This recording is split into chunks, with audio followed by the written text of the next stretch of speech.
Somos a água que flui, o metrô que leva, a casa que abriga os momentos de lazer e lifestyle, o gás que aquece a casa e os negócios.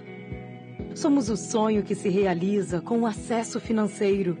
Em cada canto deste Brasil imenso, a Itaúsa está ali, presente, fazendo mais que negócios, criando impacto, tocando vidas, semeando esperança, construindo o amanhã.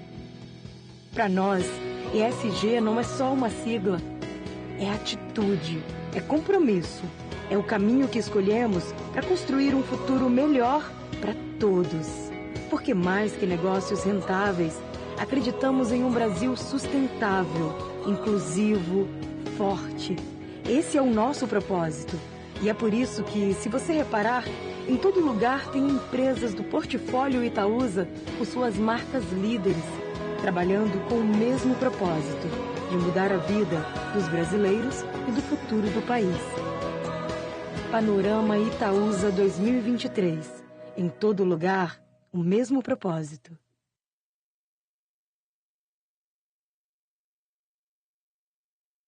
Olá, bom dia. Hello, good morning, and welcome, ladies and gentlemen, to our Panorama Itaúsa 2023 event. You know me already. I've been here for many years. My name is Juliana Rosa. I'm feeling at home, and it's an honor to be here hosting this event once again. This is an event that we've had for 23 years, and it represents our commitment to transparency with our shareholders, investors, and society. We're going to be talking about Itaú as we do every year, and as we just saw in this wonderful video, we are present across Brazil with the same purpose, which is contributing towards the sustainable development of our country. So our agenda will be split into two parts. First, Alfredo Setubal, CEO and Investor Relations Officer at Itaúsa, will talk to us about Itaúsa's capital allocation strategy. We're also going to be talking about the history of creating value and some perspectives for the holding. Still in this session, we're going to have Marcelo Furtado, the head of sustainability from Itaúsa, joining us, and he'll tell us about how our sustainability strategy has been evolving and also some news from the recently created Itaúsa Institute. During the second section, Alfredo and I will moderate a conversation on ESG as a business strategy. And we're going to have the CEOs from Itaú Unibanco, Dexco, CCR, Aegea, and Copy Energia. So your participation is welcome. It's always valuable to get comments from our listeners. So you can send us your messages through the message box, or you can also tweet at us using hashtag Panorama Itaúsa. Now, I'd like to invite Alfredo Setubal to join us here. Welcome, Alfredo. We're missing the applause here, I guess. Hi, Juliana. It's great to be here with you, and I hope we have a great event. Yes, it will be wonderful. It's great to be here together. We've gone through so much together, right, Alfredo? So it will be great to have this moment to understand how we're doing, to have a general outlook of the company. So we can start by talking about Itaúsa's portfolio that has been built over the last few years and how relevant it is for Brazil and Brazilians. We saw this beautiful video starting our event, and I'm going to ask Alfredo to share with us some reminders about the investments that Itaúsa has made in the last few years and give us a vision of the current moment for this portfolio. Well, Juliana, I think we've been working on Itaúsa's new portfolio for about 10 years. We started selling Itautec's operations, right? Working with computer science. Then we sold Eric Ross. And starting in 2017, we began participating more actively in buying stakes in companies. Since then, we've invested 11 billion Brazilian reals, which is a lot for Brazil. We've invested in NTS, Alpargatas, Aegea, CCR, and I think you saw all of that in our opening video. It showed the stakes that we had in these companies, these brands, and how present they are in Brazilian lives. I mean, they're leading companies, they're strong brands, and industries that represent a huge share of our GDP. So we have a stake of 12% of the Brazilian GDP, which is very relevant for our economy. So I think we're building up that portfolio, and I think we're very pleased with that. Yes, it's great to see how varied of a portfolio it is. It's very diverse, and diversification is also important considering all the changes that we've seen in our results. We see that the results from Itaúsa also have been resilient, as we said.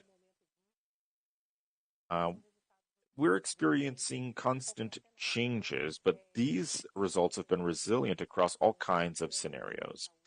So you mentioned the high. I'd just like you to tell us a little bit about how helpful being diverse is and how much that reflects in dividend payouts. Well, Itaú Unibanco is the major anchor for Itaúsa.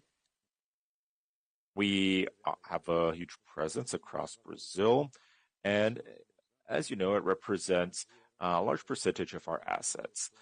Now, the big news in the last few years have been privatizations and concessions, and we went into infrastructure with investments in CCR, NTS, and Aegea.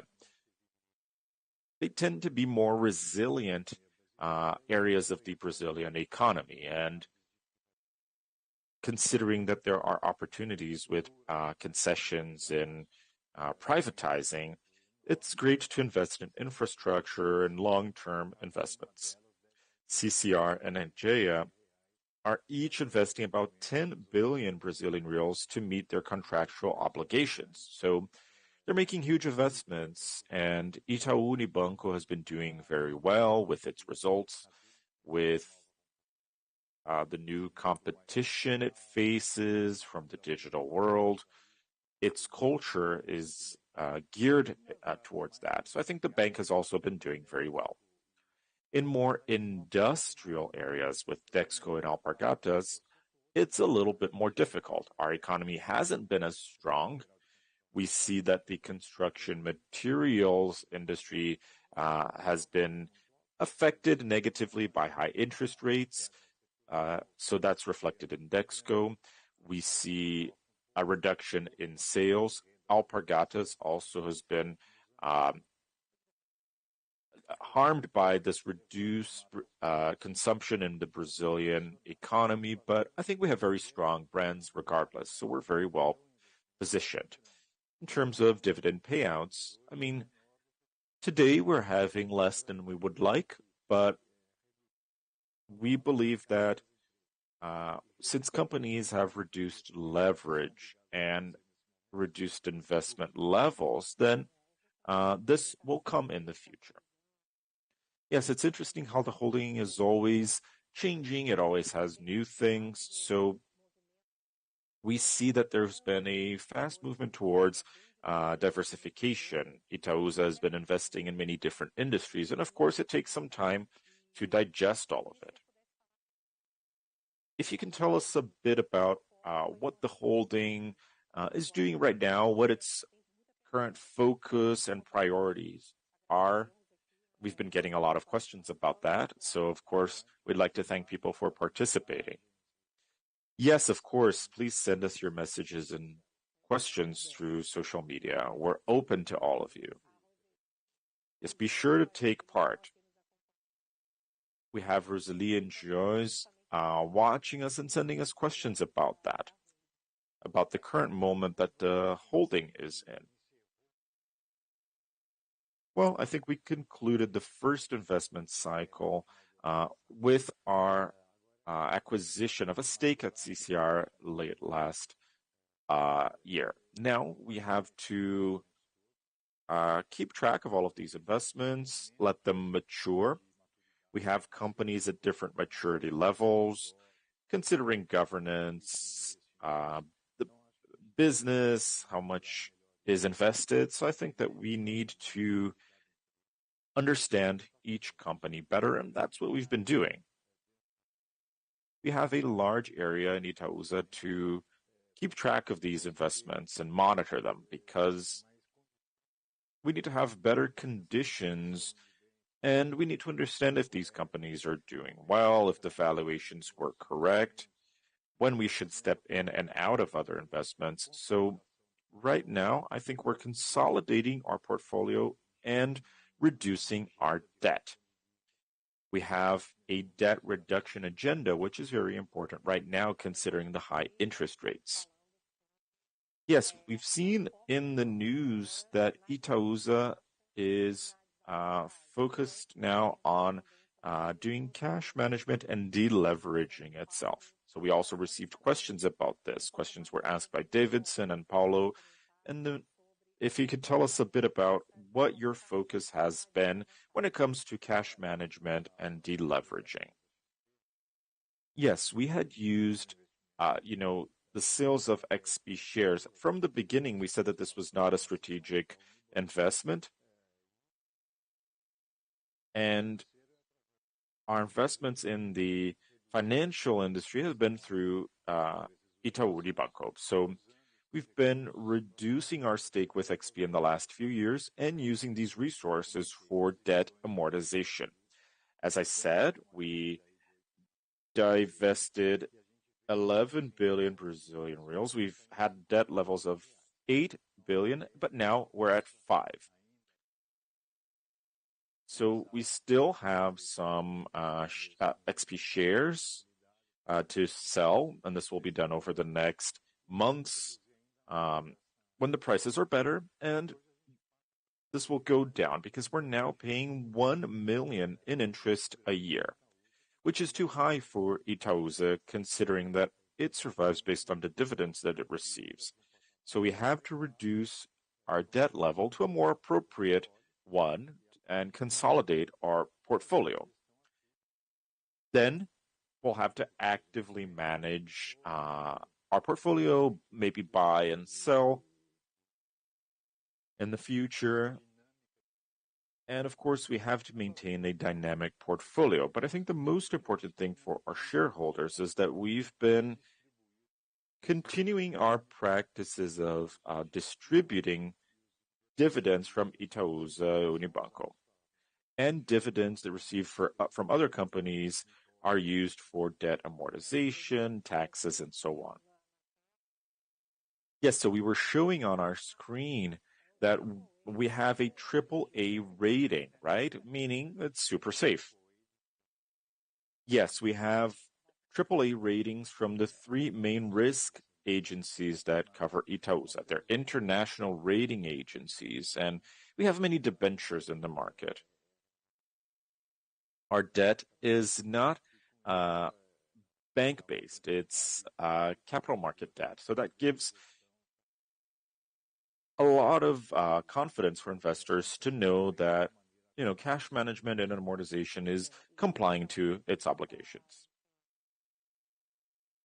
Yes, many people are also asking about the creation of value in this portfolio. Many shareholders are asking about that. We've talked about the current moment that we're going through in the holding, so it's important to talk about value creation and what you're doing in that sense.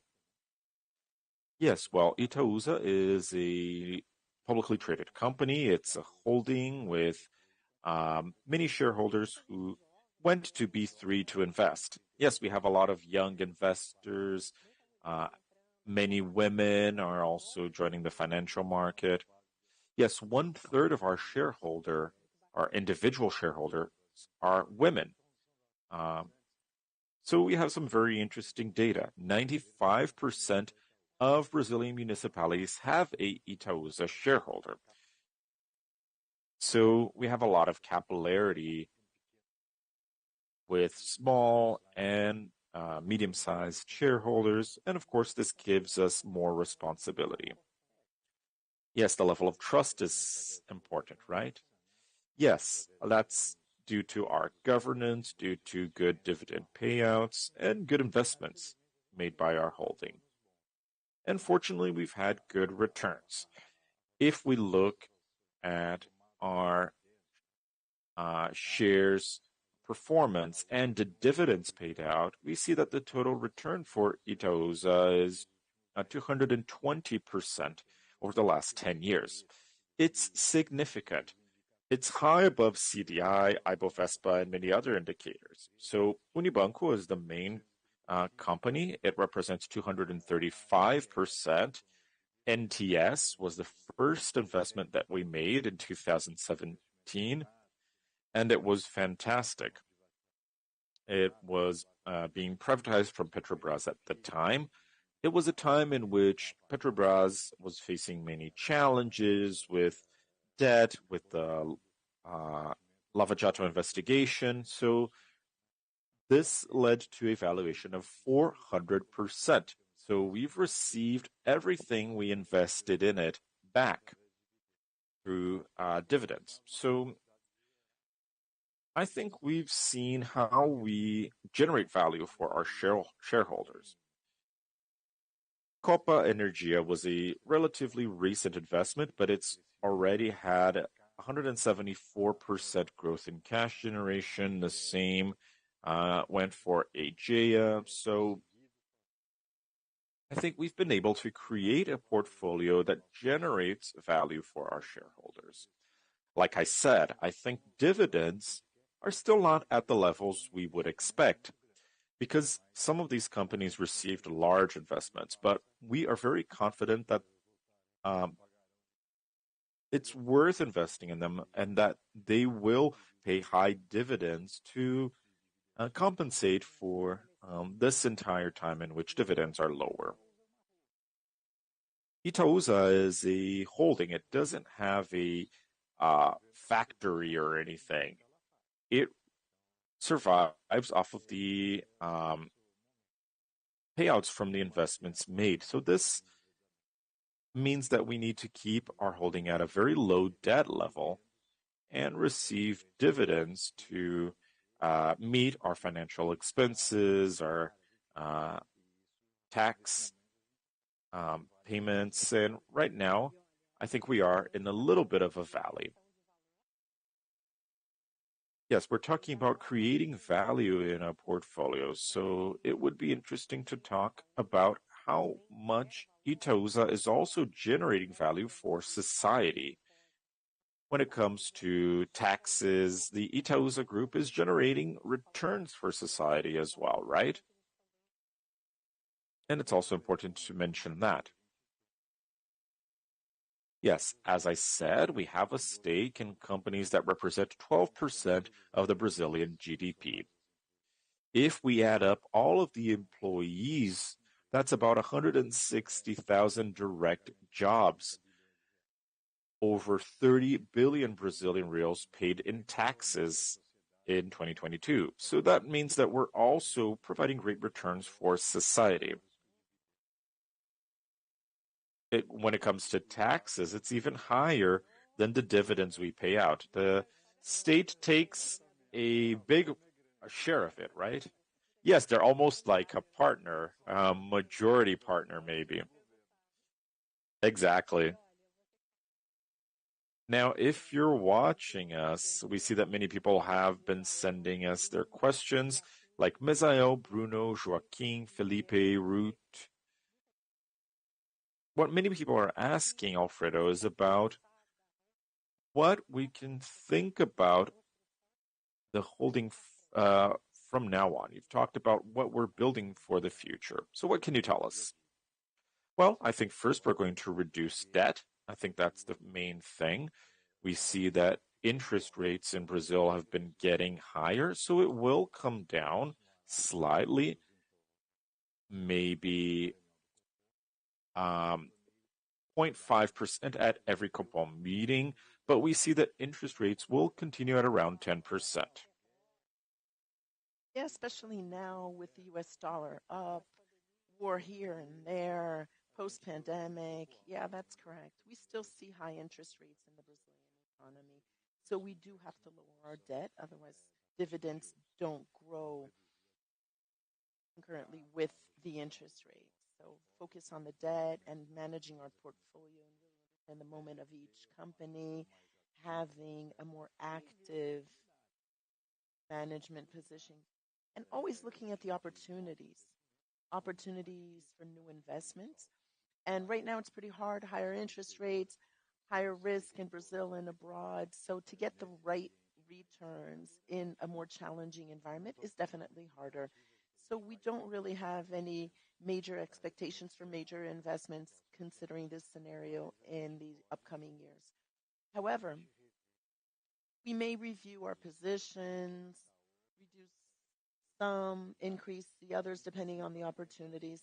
So we're always on the lookout for, let's call it an active management of our portfolio. I hear there's a new campaign, and we're going to share that with you because when we hear Alfredo speaking, we can realize that the strategies are very clear for Itaúsa. So it makes even more sense for us to look at the new institutional campaign together.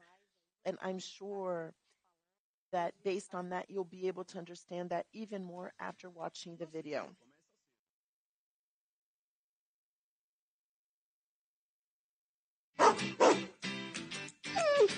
Já a Marina, a minha esposa, ela não toma café, mas precisa de um bom banho quente de manhã, sabe? Pra despertar. Enquanto ela termina de se arrumar, eu já dou um jeito rapidinho na cozinha e pronto, todo mundo pro carro. Bora lá, filhão. Essa saída é uma bagunça? Sim, todos os dias. Mas eu até que gosto disso. Depois, a estrada é super segura. Eu ligo o som e a gente segue tranquilos. A Marina checando as contas no banco, fazendo pagamentos. E eu sabendo que fiz a decisão certa quando escolhi investir na Itaúsa. Porque todos os dias, da hora em que eu acordo até o momento de dormir, por todo lugar tem um pouco de Itaúsa. Itaúsa. Grandes marcas, grande história, grande futuro. Bonita a campanha, né? E olha, vamos falar pouco mais. Beautiful campaign. So now let's talk a little bit more about the ESG strategy. So today we have with us Marcelo Furtado. He's the head of sustainability at Itaúsa. Marcelo, come join us on stage. Welcome, Marcelo. Everybody's really excited, sending us a lot of questions. So I'd like to know a little bit more. We've shown the strategy of the new campaign. We've announced the new ESG strategy for the holding. And obviously, many things have evolved since then. So there's a lot of questions coming in about this. So if you can tell to us about that and say good morning to everyone. Yes, definitely. Good morning to everyone, to the audience, shareholders, and our entire team. Yeah, definitely. There's a lot of people here supporting you so that you can talk about such important work in ESG. We have questions from Philippe, from Yvette, from Eduardo, Fatima, Patricia.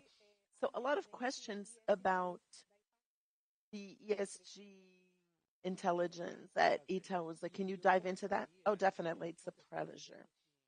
Let me put this into context. I'd start off that the ESG strategy, sustainability strategy of Itaúsa, is definitely connected to the world that we're living in.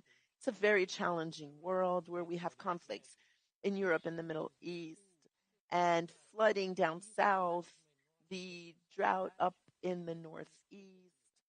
That's a lot of responsibility and opportunity. And structuring the sustainability and the ESG strategy at Itaúsa is definitely about how we can navigate that binomial of responsibility and opportunity, be it through the impact, through the holding, or an impact through the incredible portfolio that Alfredo just talked about. And the governance pillar, which is always what structures all of these initiatives. We have a number of news to share. That thing about commitment and promises is great, but executed and implementing is even better. Yeah, that's what Alfredo always says. It's walking the talk, right? Yes, definitely execution is hard. So execution risk, be it through an acquisition or implementation of an ESG project, considering the sizes that we're considering, it's always difficult. Brings in some barriers. We see some resistance on one side and support on the other. That's normal, right? Let's just face it. Yes, it's definitely part of the company's DNA, right, Marcelo? Yeah, and on a sign downstairs, when I came up, there's a Milu's sign saying the Itaú Cultural's Institute is realizing the dream of the father, Alfredo, and its capacity to realize that. So it's a mix of dreams and the capability to make things happen. In the case of our strategy, which is recent, we've been doing that for 7 months now. We've already started the carbon inventory so we can identify the Itaúsa emissions profile and how to build the journey for decarbonization.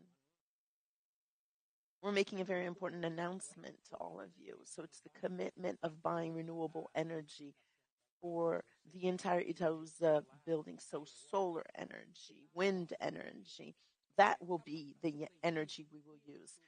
Training the whole team on sustainability and in top management and the board of directors, the trends of where the world is going and the main indicators and topics that Brazil has to pay attention to. We're also doing very important work in bringing that ESG lens into when we're doing the risk matrices and when we're going to review the materiality matrix and when we're talking about culture with diversity, meaning we're integrating all these elements. And soon we've already received approval from the board to adhere to the Global Compact. So it's a number of different operations within the holding company. In the companies we invest in, and that's an important advancement is creating indicators and metrics in ESG to look at the performance of our portfolio. And more importantly than just choosing which indicators, it's about how we do that. So first of all, in an integrated way in Itaúsa, with all the areas and departments of Itaúsa that are dialoguing and talking about the best indicators and best metrics, but also dialoguing with the companies we invest in so that we can discuss. So for this industry, for this company, what's the best metric and indicator that we can use to ensure that that promise of working towards sustainable development and improving the environment and the social aspects and as well as governance, that will be possible. And most important for last here, in talking about the 2023 scenario, it's the launch of the Itaúsa Institute, which will not only be known in history as the beginning of a journey, but an institute that wants to dialogue with society and listen to society to influence in how we work. Marcelo, and we're getting this ready so we can show more of those results of everything that Marcelo is telling us about. So it's the Itaúsa Institute. Let's take a look.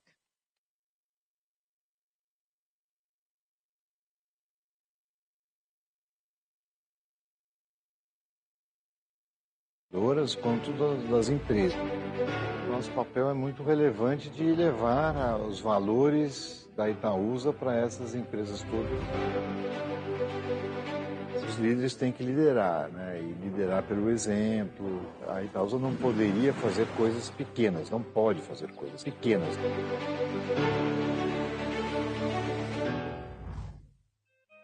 O Instituto é um braço da estratégia ESG da Hold. E o valor que a gente quer passar não é apenas o valor financeiro das nossas ações, mas é especialmente o valor da visão integrada com a questão ambiental, a questão social e a questão de governança como um valor importante que não só direciona a Itaúsa, mas que também influencia as nossas escolhas. E aí nós chegamos à conclusão de que tanto a conservação do meio ambiente quanto a produtividade são temas centrais, né, para o sucesso do nosso país no longo prazo. Dentro dessas frentes, a gente opera com 3 dimensões em comum, que é clima, natureza e pessoas, e 3 transições chaves para o Brasil, que é transição do uso do solo, da água e sistemas alimentares, transição de energia e materiais e transição dos sistemas urbanos. A combinação de frente de atuação com dimensão e transição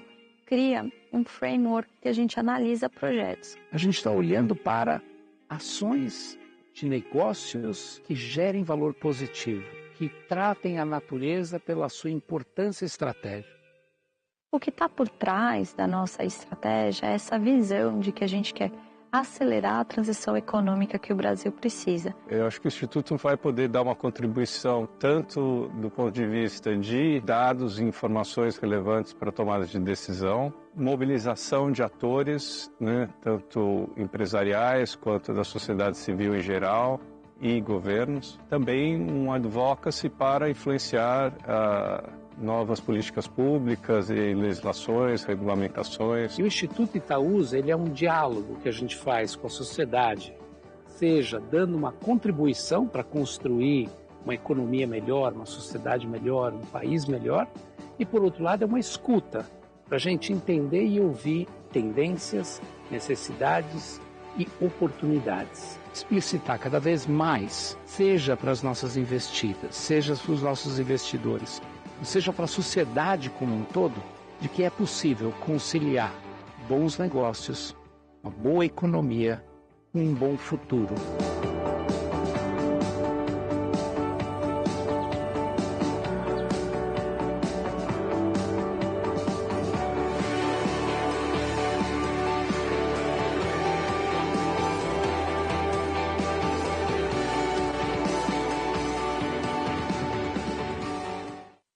Muito linda a iniciativa. Alfredo. That's a beautiful initiative.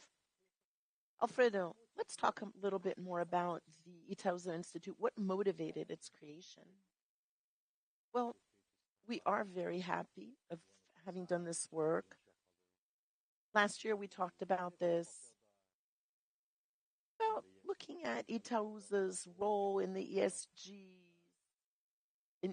in the holdings role, and in the companies we invest in. Each one is in a different industry and has different types of operations.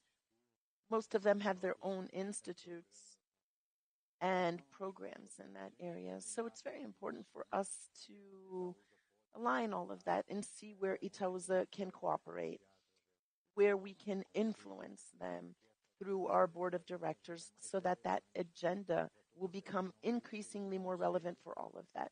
I'm not saying that it's not. I believe that it's an agenda in big companies. ESG is, anyways.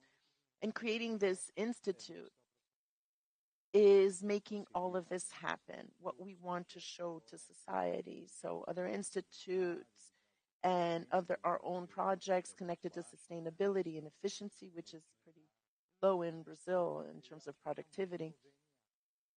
I believe that's part of the DNA of the families, supporting society. So we are a Brazilian group that is located here. We invest in Brazil. We do not have investments outside the country. So I believe that the Institute is an additional responsibility that we decided to spontaneously go into so we can help solve the challenges for all of society. Yeah, definitely. Like Marcelo mentioned, he saw the sign, and it's very important to us when we see that because it really resonates with the country, has been resonating with the country for a long time. So tell us more about the strategies and the focus of the work. An important point that we should dialogue with our investors and the audience in general is that the Institute is an integral part of the Itaúsa ESG strategy and the entire sustainability vision of Itaúsa. It's not a separate player that has disconnect actions of the holding's vision. As Alfredo mentioned, as the holding, you don't directly work in the companies, but you do influence the economy. And we need that the countries and the world's economy has to be driven so it's more positive for the climate, nature, and people. That's the direction that we want to move towards with our work in ESG, and the Institute plays an important role in that. So Thalita mentioned in the video the two main axes, so preserving the environment and productivity and sustainability. And as Alfredo mentioned, that's not developed enough in Brazil, actually in the world, where you have to bring together a concept of productivity that is old with a new contemporary vision of productivity. So productivity plus sustainability. And we believe that that will be a big contribution that the Institute can have, not only for the companies we invest in and for all industries in Brazil, but also for the economic transition that we need to help Brazil to go through. And we can't forget that amongst all the challenges that we mentioned, we have to look at opportunities that will bring in prosperity, jobs, and income, because these young investors in Itaúsa, in 95% of cities in Brazil, are looking for opportunities. They're looking for job opportunities, income opportunities, and opportunities for a better life, a better country, and a better world. Exactly. And it's very important what you said, because today Brazil is seen as a country where we see the biggest opportunities in energy, for instance, and there we can take huge leaps and offer the world what the world needs, which is clean energy. And that's an opportunity for us to contribute towards that energy transition,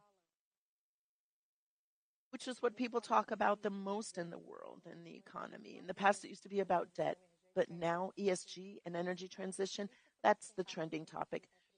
So, Alfredo, tell us, how is the board of directors working with the ESG agenda?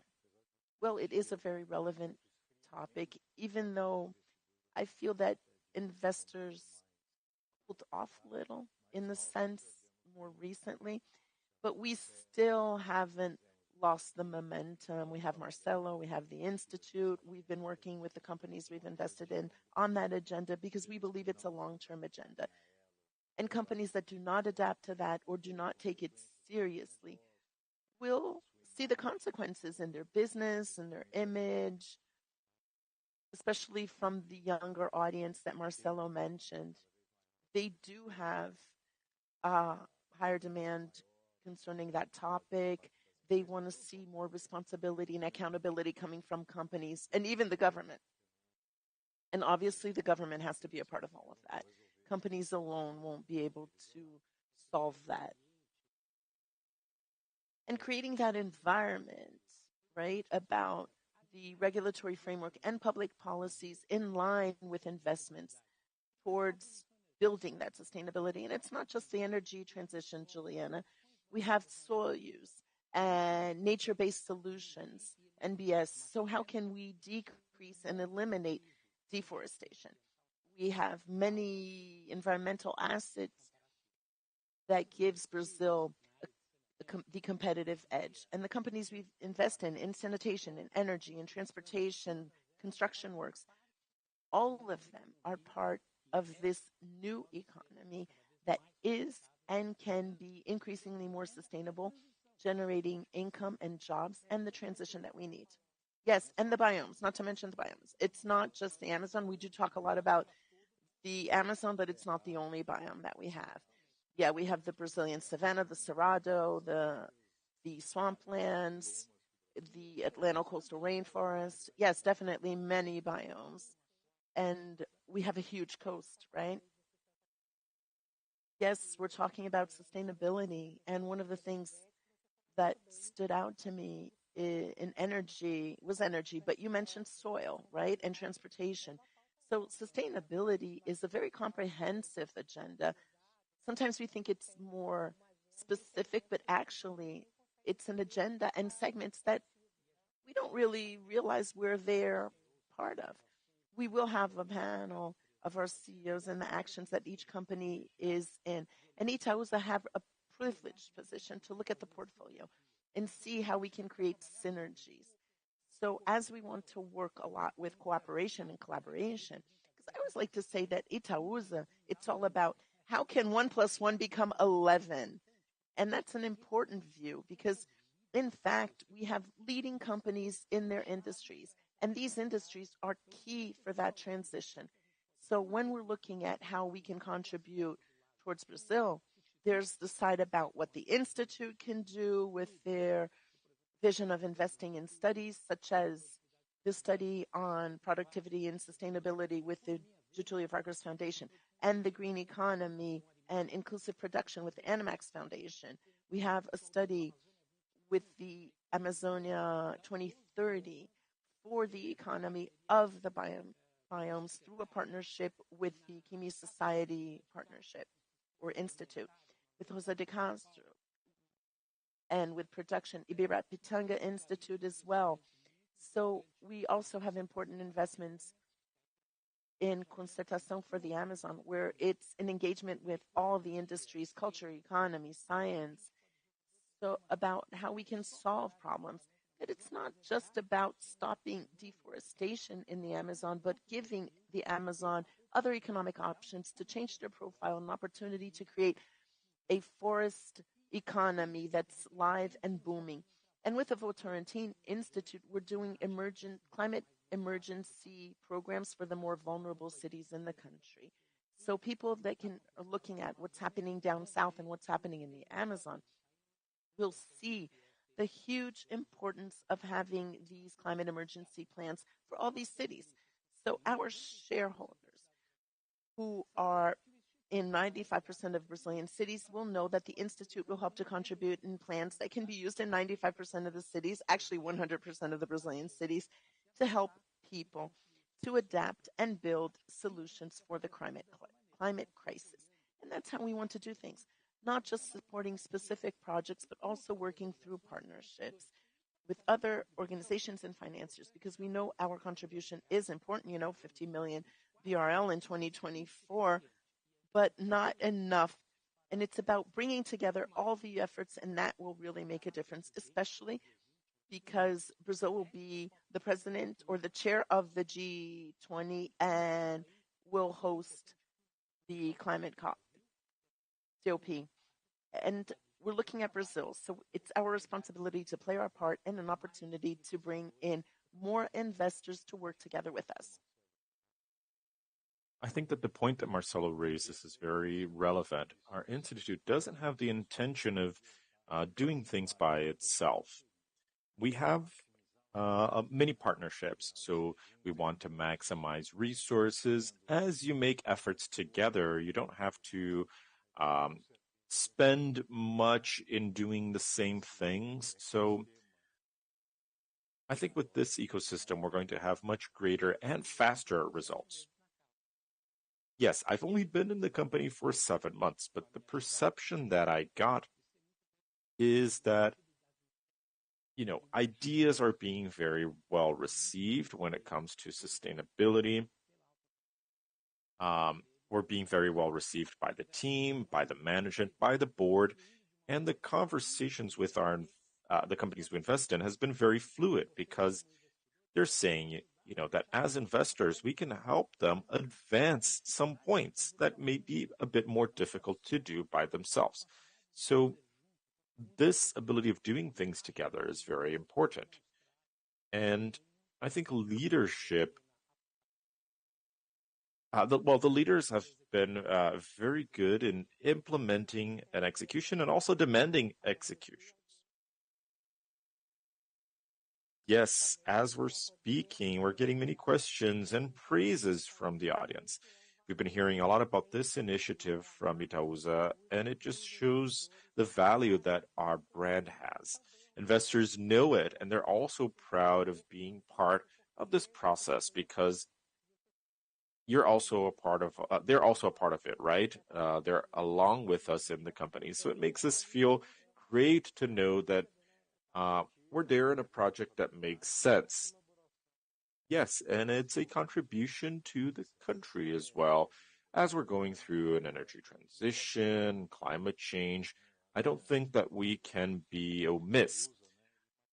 Of course, Itaúsa materializing it, not making it only something ethereal. There's an institute that coordinates it. There's an agenda. Yes, and I think our investors specifically have the expectation of, being a part of the solution and not a part of the problem. I think that this effort, this will to identify where challenges are, dealing with them, investing in how we're going to build the solutions together is a more important sign of resilience that we can provide. Yes, and just one last comment connecting to something that was said in a video in 2021. We said that Itaúsa couldn't do small things. We're too big to do small things, and I think that that's a fact. We can't do something insignificant. We have to generate an impact. We have to work with our companies. We have to join our efforts with other institutes, with companies, universities, research, and so on. So I think this is a very relevant step that Itaúsa is taking, even as an example for other companies to follow. Our partners, their partners, I think we have to guide this. We have a huge role of responsibility here. And it's not easy to do things together. It means that you have to be open to listening and identifying the best ideas and buying them and not just, doing it for credit.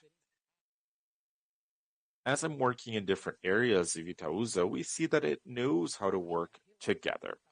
And I think that its relationship with its investors and the companies it invests in demonstrates that we have the potential of doing it at a greater scale, doing it even better.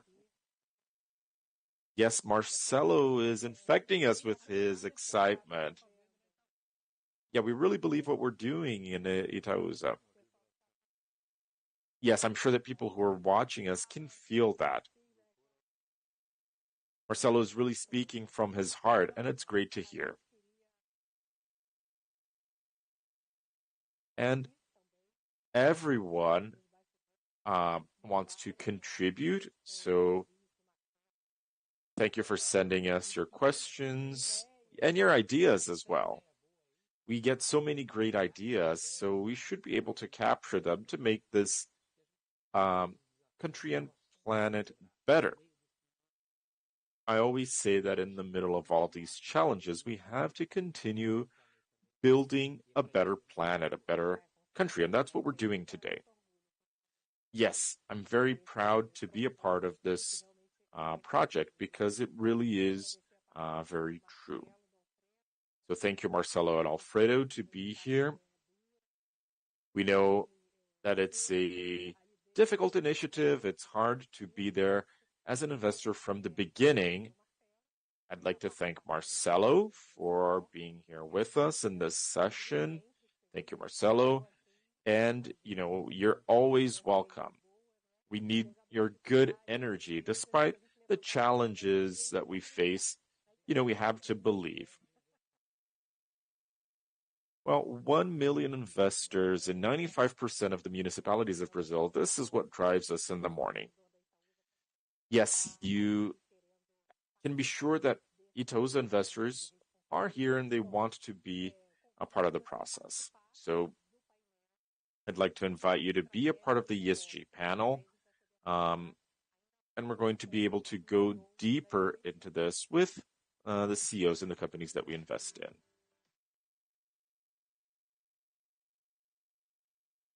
And to make our debate even better, as I said in the beginning of this event, we're going to have the opportunity of speaking with CEOs from some of the companies that are a part of Itaúsa's portfolio.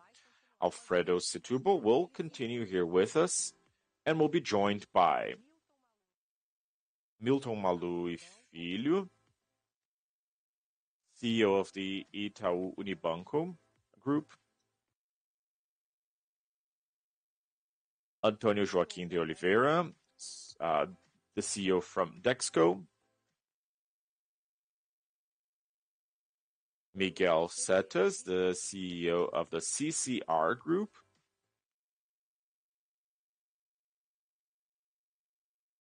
Radames Andrade Kasabi, CEO of EGEA,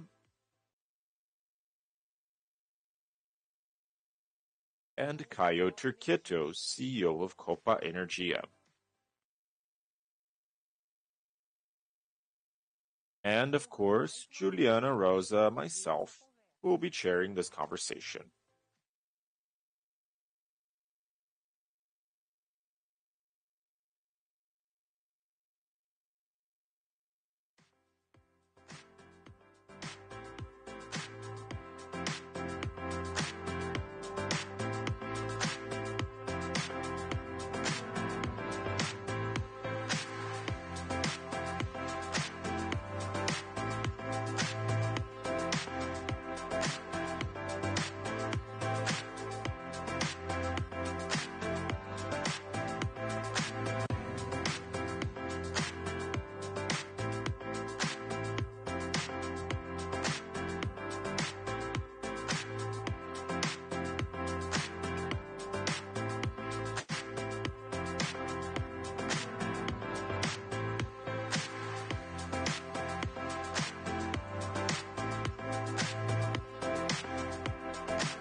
Quero dar as boas-vindas aqui para os nossos. And I'd like to welcome our guests.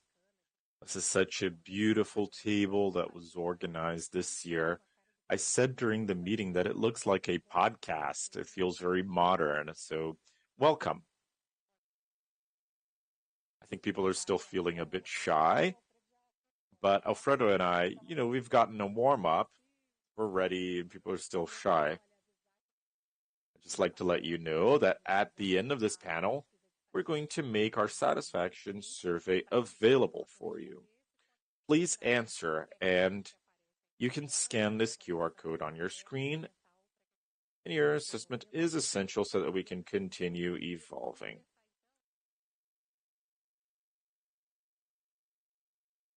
So I'm going to ask a question to each one of you. Let's start with Milton. Milton is standing here, or sitting here next to me, and I think that we can get started since we were here before.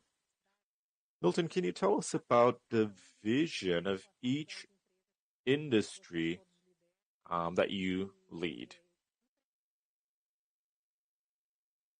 What are you doing to face, these challenges in sustainability? Milton, what are the main challenges in the ESG agenda for Itaú Unibanco? Well, first of all, good morning.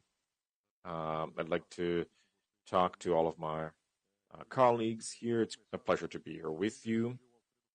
So the ESG agenda, as we were saying before, is a part of our DNA. It always has been. I joined the bank in 2001, and I remember that it was a part of the Sustainability Index. It was one of the few companies that joined in the beginning, so I wasn't even in the bank, and this agenda had already existed. It had always been very strong, represented by Alfredo and Itaúsa. What I usually say in the bank is that ESG cannot be a separate agenda. It can't just be an attachment. It needs to be integrated to our business. So we've done this to ensure that all of our decisions and our strategic positioning has ESG as one of its pillars. So it's integrated to our culture, and it's a part of our daily decisions. So I think the biggest challenge that we face is climate issues naturally. The bank also had to go through a decarbonization effort. In scopes 1 and 2, we're absolutely carbon neutral. And this depends exclusively on the bank. But what we recently did was to sign an agreement, the Medicine Bank Alliance, where we made a commitment to reducing scope 3. These are the indirect emissions that we've had from our clients. And by the end of 2050, we want to have zero carbon emissions. But you can't do it if you don't have a great agenda with your clients. We want to be a transition bank, meaning that we want to support our clients in this transition, helping our clients to get structured, and we want to fund this transition throughout the years. This has been one of our main goals, and this is the agenda that we've been working on frequently. Yes, I spoke to Alfredo that when we think about Itaú and Unibanco, we always ask where ESG is, and it's great to hear that it's everywhere, as you said. It's spread around with every decision and in every workspace. Yes, in Milton, it's important to talk about the fact that regulations are very strong in the financial industry. Yes, we have a mechanism to keep track of our regulators. The central bank has been monitoring it for many years, and we have many verticals.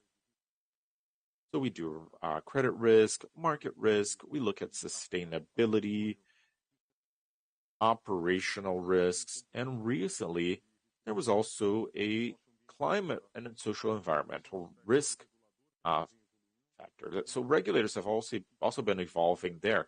We're learning what it means together. We're getting assessed in this area as well, and the entire bank has been in this agenda. So it's not only about being a big bank. It goes through asset management, retail, how we publish our results, PCFD, where we state very clearly what our challenges are and how the bank will impact temperature, the environment, society, and everything related to it. So that's also very relevant, and we've been keeping track of it. Yes, let's talk about sanitation. This has been a very important agenda. So what can you tell us about the challenges and opportunities that you see for ESG in the sanitation industry? I think from a global standpoint, we're all going through challenges, right? We've talked about climate change. In the global risk matrix, we also see social differences creating friction more and more between cities and countries. We've been seeing wars, deforestation, scarcity, and water is at the middle of all of it. So being able to manage this transition in scarcity is part of our business. In Brazil specifically, it has an even more serious complicator. Millions of people don't have access to sewage or treated water. So Aegea, since it services over 32 million people in 14 states and over 500 cities, in its risk matrix, it's been providing social and environmental solutions to engage with clients and bring them into the environmental cause. So with processes, with risk verification, by developing this area constantly, we've been able to mitigate the risk. And this is what Aegea does. And this is how it's been working right now. Yes, it's great to see that we have different areas, right? We have banking, we have sanitation companies. Yes, I think Aegea has a lot of experience with lower tariffs, providing better access at a more affordable price for populations in need. So I think that that's very important to mention. Especially in Rio de Janeiro, since you've been working there for many years. We're talking about a natural monopoly. So when the company mobilizes itself to plan during those 30 years how you're going to get to each home and accessible services, you face a situation of social fringes in certain regions where momentarily they're going through economic problems. These families don't have jobs, they don't have subsidies to support them during that transition. So the service operators should develop together with the regulator tariff remedies. The company benefits currently over 2 million people in access social tariff in the 500 cities that we operate in Brazil. And specifically, even bigger in Rio de Janeiro. In Rio de Janeiro, a normal contract of accessibility is approximately 3 to 5% of customers with an exemption that can go up to 70% of the tariffs, so that family can actually have that citizenship certificate, so to speak, giving them credit and opportunities. In Rio de Janeiro, we're expanding that social tariff to 26% of customers. That means that we are assisting these customers in inclusion and to make sure everything is in good standing. Yeah, that's ESG as well. We said it's very comprehensive. I was even going to say to Milton that ESG is also feeling a part of something and appreciated. So the Itaú ad of Mion and Stallone is amazing. I'm sure everybody's going to want to see that. It must have been incredible. Okay, let's continue with our ESG agenda with Miguel. You weren't here last year, were you? No, I onboarded 5 months ago. And Valdo He's the CFO, and he was deputy during a couple of months. Thank you, Alfredo, for the invitation. This initiative is fantastic, and it's a huge satisfaction to be here with all of you. So to add to infrastructure now, in ESG and the global challenges, definitely. Could you bring the mic closer to you, please?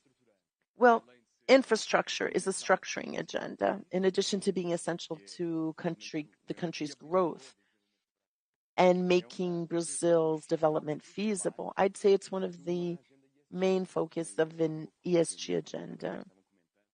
Like they just mentioned, for CCR, ESG is a historical practice.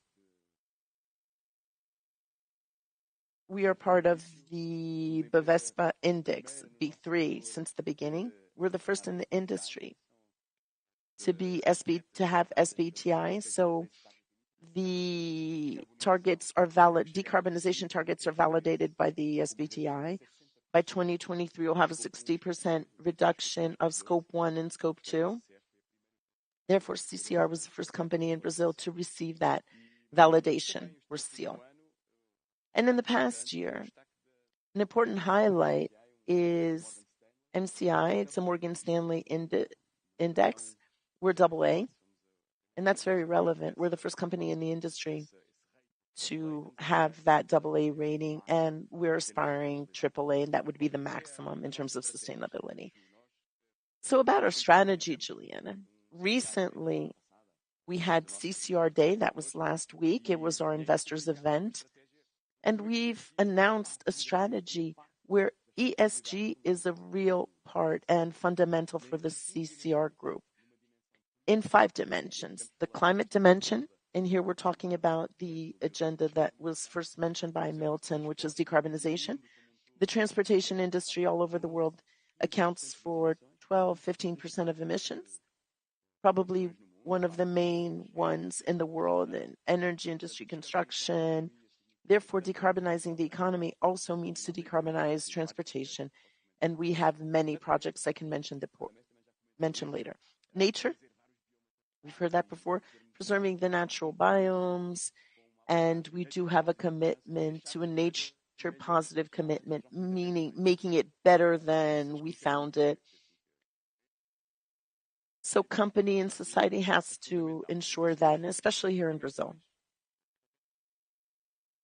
So those 2 dimensions are part of E, of the environment, climate and nature. And then when we go into S, in social, we have 2 dimensions, people and partners. And in people, all that means diversity and inclusion, and partners, it's to ensure that we have a supply chain that's sustainable. It's not just about CCR that's affirmative inserted in its chain and sustainable practice. We have to guarantee that the partners are also with us. And lastly, G, in governance. And Itaú has always been very active in our governance to ensure that governance is sophisticated, international standards. So CCR has been navigating in those 3 letters with practices that are benchmarks and reinforcing our leadership moving forward. Great. It was great to listen to you right now. Now let's hear about Antonio, about construction materials and your vision of the ESG agenda. Thank you. Thank you for the invitation. Thank you, Alfredo, and hello to all my colleagues here. It's a pleasure to be here with you. Dexco has 2 major arms, so to speak. So one industry focused on finishing materials for construction and the wood industry as well. So the ESG topic is a very timely matter. So a group like Itaúsa talking about this with its investors, because there is a lot of marketing in the market, but here we actually see things accomplished, right? Concrete things. I always like to say that in the case of Dexco, which is a 70-year-old company, when I joined, they already showed me the first practical example of what today they call ESG. when Olavo Setubal and Odoro Vilela, our founders, had the license for deforestation of a large farm in the countryside of São Paulo, because back then the government was encouraging that. We were opening up farming borders. So they visited the area and decided, no, we will preserve this area. So there's a huge reservation. That's very important to remember that, because we did talk a lot about that. That's something that has existed for a while now, right? Yes, definitely. And that is all about the families, the shareholders. And we are a company that makes products from planted forests. And to have planted forests, we preserve pretty much 1/3 of all the lands that we have. They are all dedicated to preservation only, even untouched, I'd say.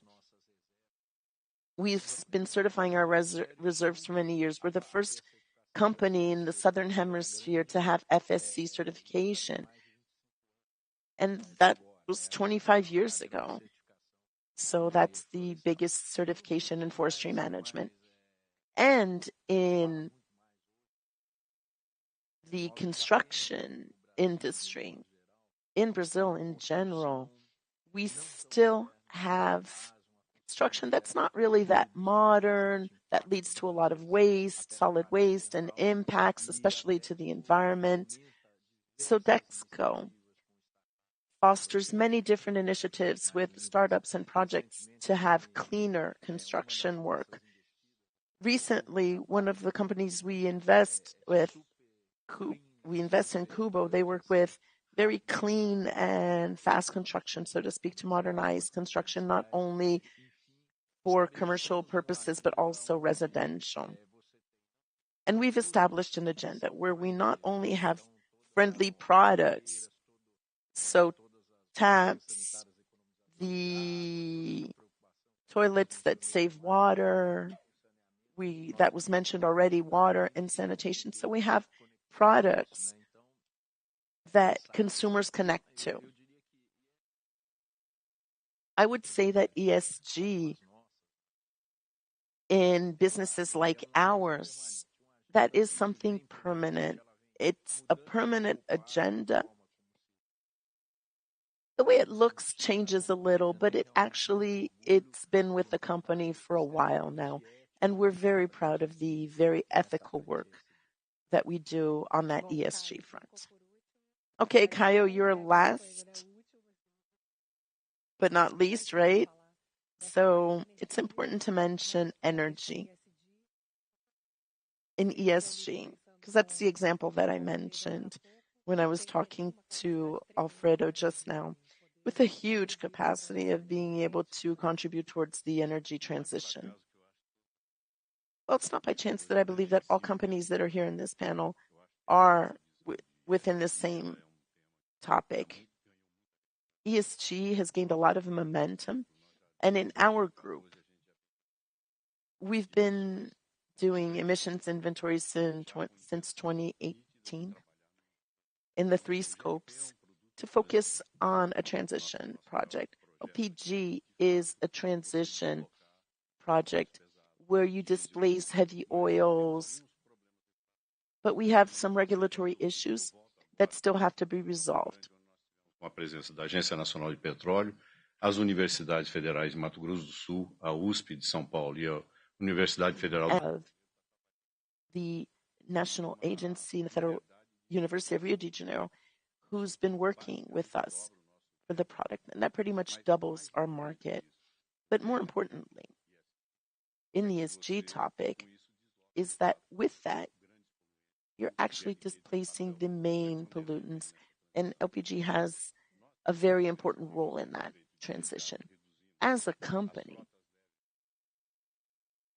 we've been reducing our lightweight vehicles are being powered by ethanol, and heavy are in transition. And now we're waiting for biomethane. We're waiting for that project so it goes to market.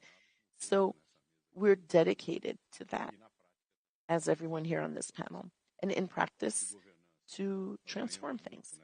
In governance, we've gained a lot with this participation of Itaú because our company is a family-owned company, and with its own governance, we've gained more momentum with Liquiguais coming into our portfolio and capitalization in the governance program. It's important to hear that because Alfredo, because you mentioned the importance of Itaúsa being a part of these companies that we've invested in, where everybody is together. Like what Marcelo mentioned about the integration, that's essential. It is. Today, Itaúsa does not control any of the companies we invest in alone. Either it's a controller or it's a minority shareholder. So we do have an agenda, and we try to influence the governance agenda, so environmental, climate, through the board of directors that we are part of, so that we can talk about and show them our values and things that we believe in, that a company that is accountable, that has a 21st century agenda instead of the 20th century agenda, and going through all the different type of transformation. So we need to have a 21st century agenda. And that's what we're trying to do. And that's how we try to influence governance in having our board members participating in the day-to-day of all the different committees that we are part of and boards that we are part of, so that ESG is, in fact, a business lever and not a wheel to stop things and not do them. I believe that companies can do much more business if they know how to use the levers, the governance levers, the climate agenda, environmental agenda, and social agenda levers. It's a path that we try to influence in the companies that we are part of, that we have a share in. You see that Milton was embarrassed when I mentioned Stallone. What did you think about that campaign? It was bold, but I liked it. You're an athlete. Well, not quite. To be honest, I didn't even know they would air that campaign. And when they did, I was pretty surprised. But I did like it a lot. Because that idea of Rocky Balboa, especially in the first movie, it's all about achievement, right? And it's the message that the bank wants to convey to its customers. Yeah, it was great, Milton. You didn't expect me to talk about that, about Stallone, right? Yeah.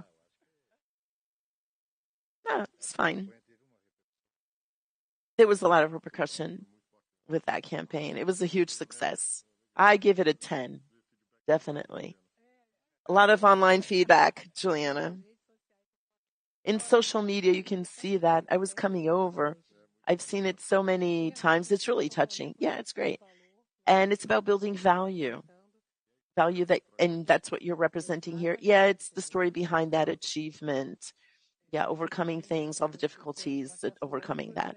Yeah, that's what I wanted to remember, that no matter how times you go down and you get back up again, it doesn't matter how much they hit you. It's about how much you hit them. I love that. It's a beautiful campaign. I was touched. I definitely know that everybody's talking about that. And I had to mention it because it does have to do with the topic that we are talking about, and that you're part of these business strategies where people that are together with you are investing and they really believe in that. They want to be a part of that intrinsic value. So tell us more about this business strategies of Itaú Unibanco and how sustainability is present in that and the challenges that you've been seeing. Antonio mentioned something, and something that I always say when we talk about ESG. Nowadays, it's very easy. It's the buzzword. Everybody's talking about that. But at the bank, we really take that seriously. And everything that we do, we like to talk about results more than simply talking about a convenient narrative for that moment.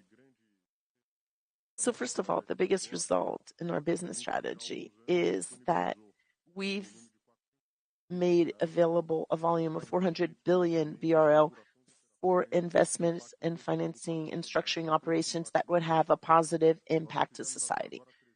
So industries of a positive impact. So 306 billion BRL. We've already complied with 76% of the target.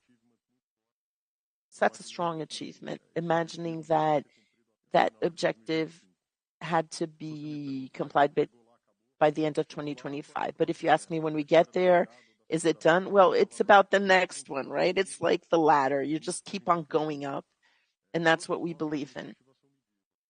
All our initiatives are measured. So net zero. The easiest thing for a CEO is to sign a commitment for 2050. You sign that and you say, well, I'm going to hand this over to someone else someday. And deep down, when we signed that commitment, the first decision was, well, we need a robust plan and take that to the board of directors because 2050 is almost here. And to be zero in that, you have to go through a very long process. And on that journey, we've already made some announcements for some of the industries, and we've been advancing a lot. We were talking about the diversity and inclusion agenda. So the bank has objectives, women in leadership, Blacks in the institution, and we've been beating all these objectives, achieving these objectives year after year. Today we have, out of the total employees, over half of the employees, 55% are women, but we still have to do some work in leadership positions. So to have results, first of all, you have to recognize that you have to challenge and a problem that you have to deal with. So that's the agenda that we've been focusing on with a lot of emphasis. And on the governance side, that's something we do talk a lot about. This meeting has to do with governance, how we talk to our investors, how we tell our story. Miguel was talking about the CCRD. We also have CCR Day, and we also have our Itaú Day, and we like the recognition of being institutional investors. We were voted in 8 different categories, not only last year, but also this year. We've won in all 8 categories in the Latin American sector, small bank, medium-sized banks, and large banks, and we were first. That shows the importance of that agenda, and governance talks about how we communicate to the market, society, and how we disclose our results and transparency and details. So it's about results achieved. And last but not least, I'd love to mention the incredible work that's done by our foundations. So Itaú Foundation is an extension of our social arm, and through that foundation, we are even here at Itaú Cultural, and this is where we have work that's spearheaded by Strong's team and our board members also that are part of that. I'm also part of a quarterly meeting together with all the shareholders to talk about the sustainability agenda. And through the foundation, that's where we make important investments, not only in education, but also in culture. And the results are incredible. The Unibanco Institute also has a very powerful agenda in that sense, very much focused on education. So we've been working on ESG. And in the E, in addition to all the topics, we also have the Amazon Committee together with other banks, with Bradesco and Santander, where we discuss how banks can help to care for the Amazon biome, invest more in the region, and guarantee that we're going to invest in people and society so that we have a sustainable economy with a long-term vision, always with the logic of preservation. I just have a comment here. I think it's always great to quantify the things that we're speaking of. The Itaú Foundation and the Unibanco Institute have yearly investments of nearly 450 million Brazilian reals, and this is not incentivized. This is what we put in an endowment many years ago. And they came from shareholders from Itaú at a certain point in the past, and now it puts Itaú and Unibanco as the biggest patrons of culture and in the social area of Brazil. And of course, there are many incentive laws, and if we add all of it together between incentivized and non-incentivized resources through Itaú Unibanco, we have over 700 million Brazilian reals. Yes, that's very relevant. I remember, Alfredo, that when we had Todos pela Saúde during the COVID pandemic, we made a relevant donation of 1 billion Brazilian reals. It was the first institution to do it. We're very proud of it.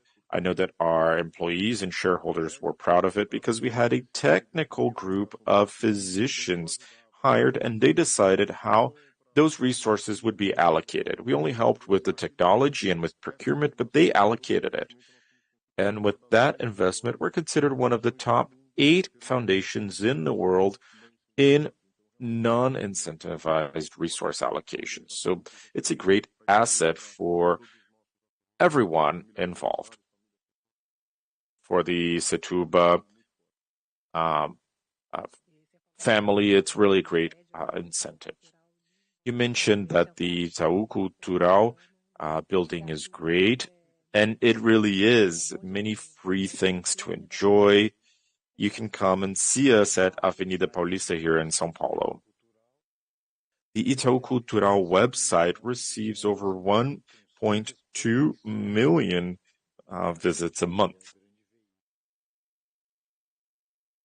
It's a huge it's a huge outlet for culture in Brazil. It's even one of the biggest websites in the bank itself. Yes, I've seen many concerts and events. It's a great place.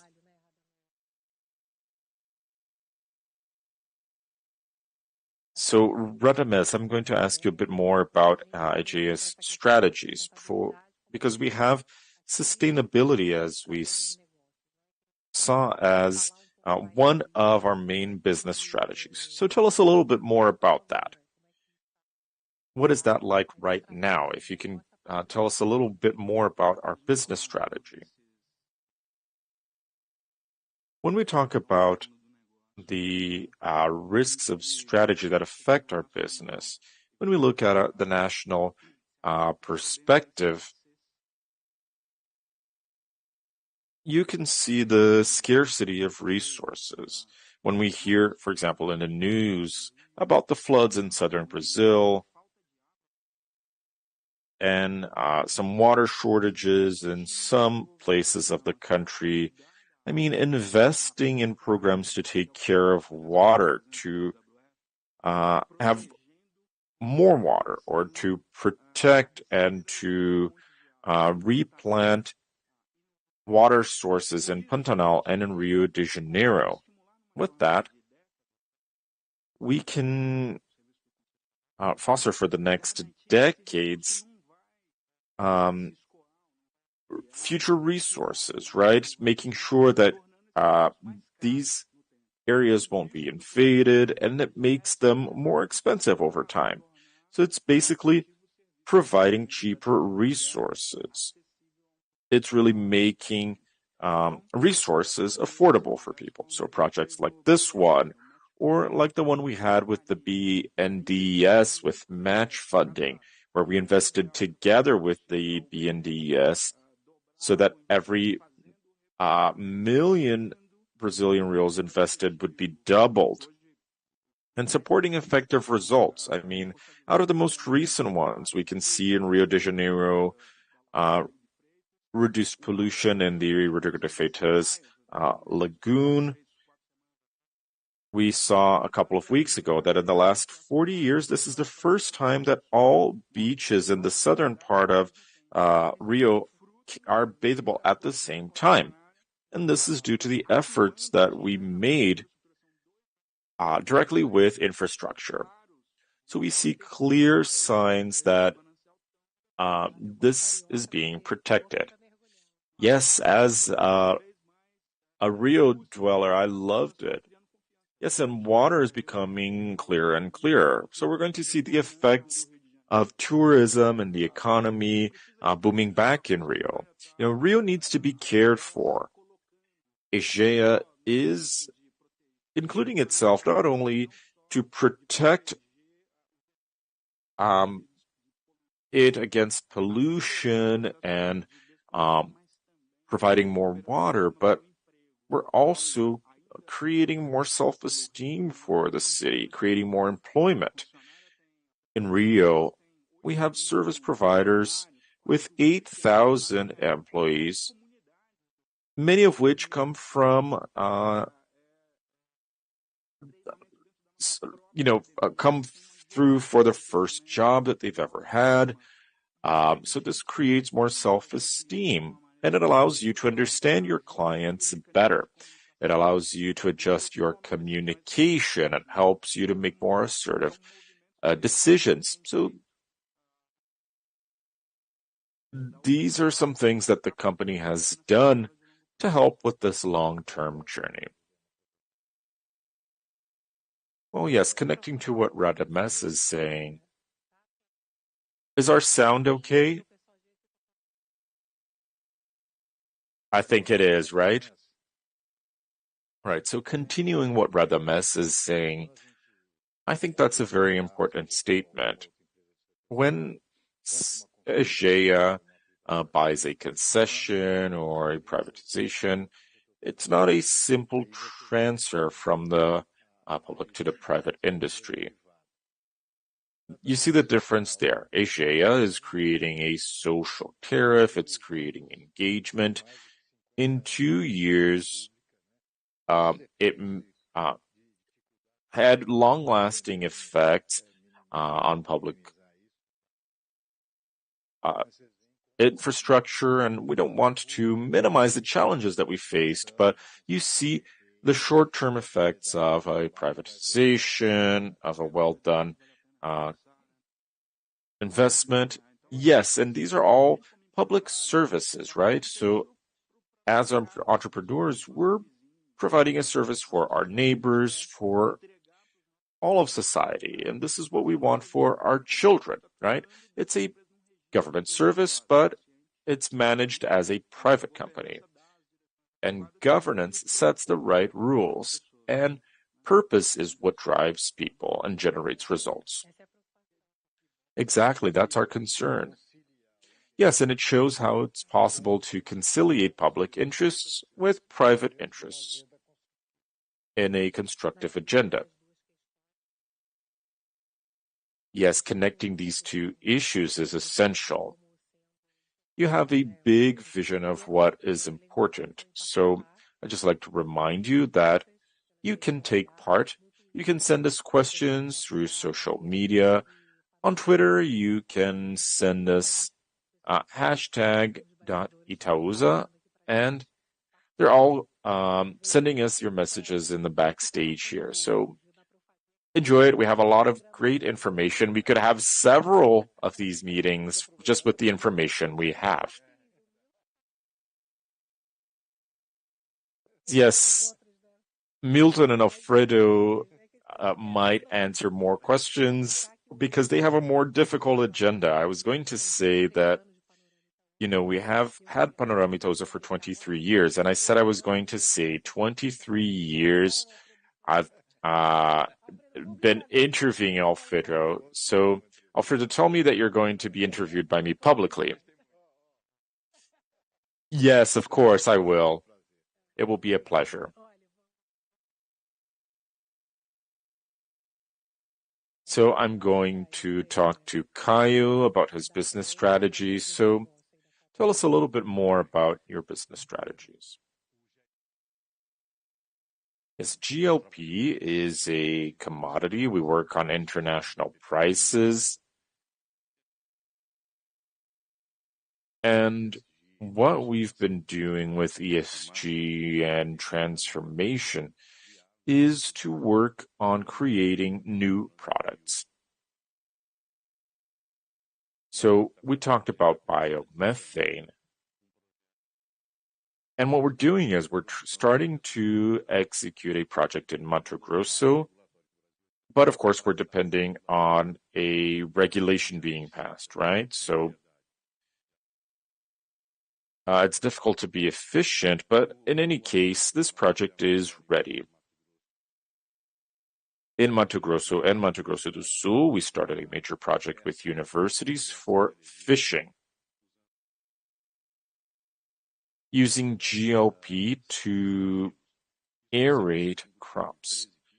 So you can do that, and bring aeration into the forest. Mato Grosso is the biggest producer of fish in reservoirs. So with GLP, we can help with aeration. So we're considering the different kinds of applications and using GLP to transport diesel, oil, and coal.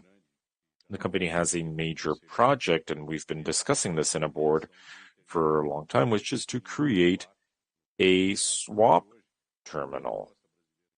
Because with the Brazilian coast, you have one GLP source. It goes from the swap to a tank terminal. It's a tanker that can store 45,000 tons, and we're participating in building a 90 million ton terminal. So besides that, we also have a mega project importing gas into Rio Grande do Sul and from Bolivia to Mato Grosso through a road.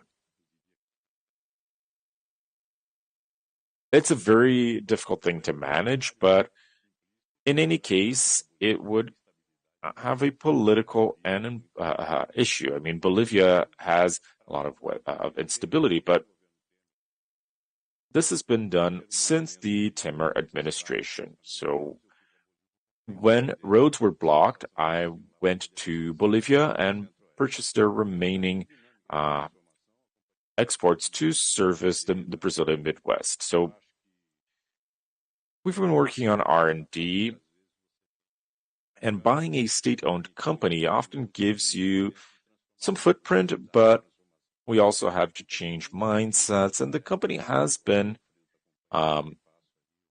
meeting its goals.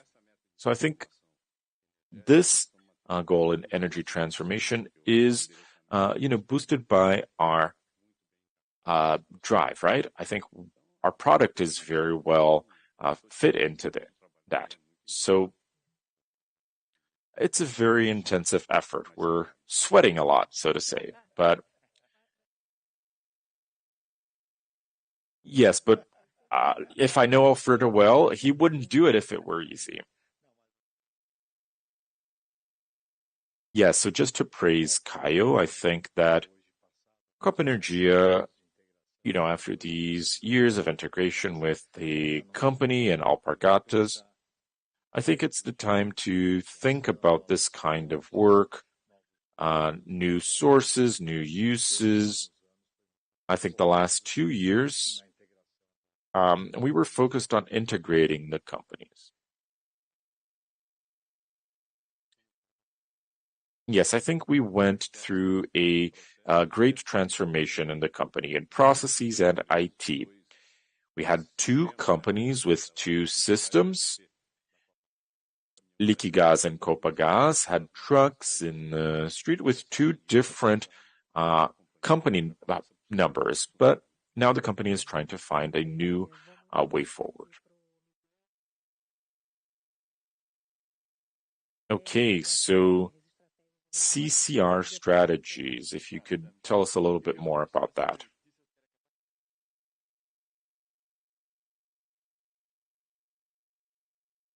Well, I'm going to give you some numbers which really illustrate the challenge that we have ahead of us. So 85% of the Brazilian population lives in cities. Brazil is one of the most urbanized countries in the world. And we have some of the biggest cities on the planet. São Paulo is the 5th biggest city on the planet. 4 of them are in Asia: Tokyo, Shanghai, Delhi, and Dhaka. And the 5th is São Paulo. So if CCE does something well, it is managing complexity. And why is this relevant for ESG? Most of the sustainability equation is in cities. A sustainable city is something that we all have to do, right? 80% of emissions happen in cities. But CCE has no problem with sustainability, right? Our business is sustainability.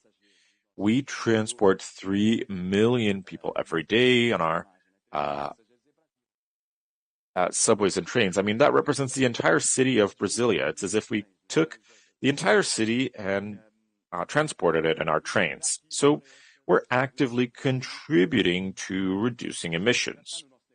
Sustainability is a part of our business. Whenever we move passengers in our trains, we're doing it sustainably.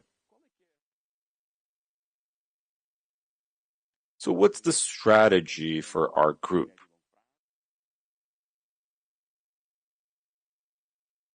Well, we have 33 billion Brazilian reais across our three businesses. So highways, urban mobility, and airports, and all of these investments have been made consistently to have sustainability.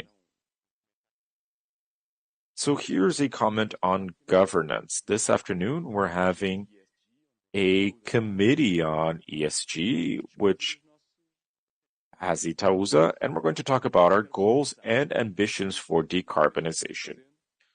So we're making many investments with this goal of becoming carbon neutral, making our economy more sustainable, and like Milton said, 2050 commitments are too far in the future, so we need to have concrete plans. An example for CCE is that we're doubling our installed capacity of solar power.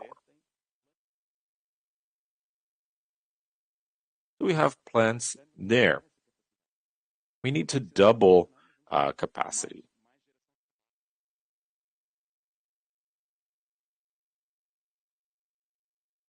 We're also migrating our fleet so that it uses biofuels.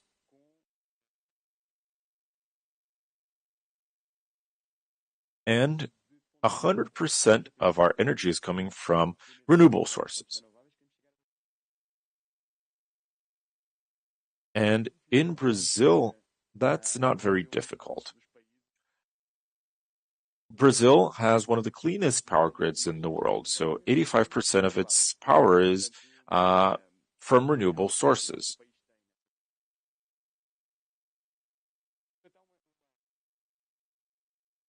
So we have a road map.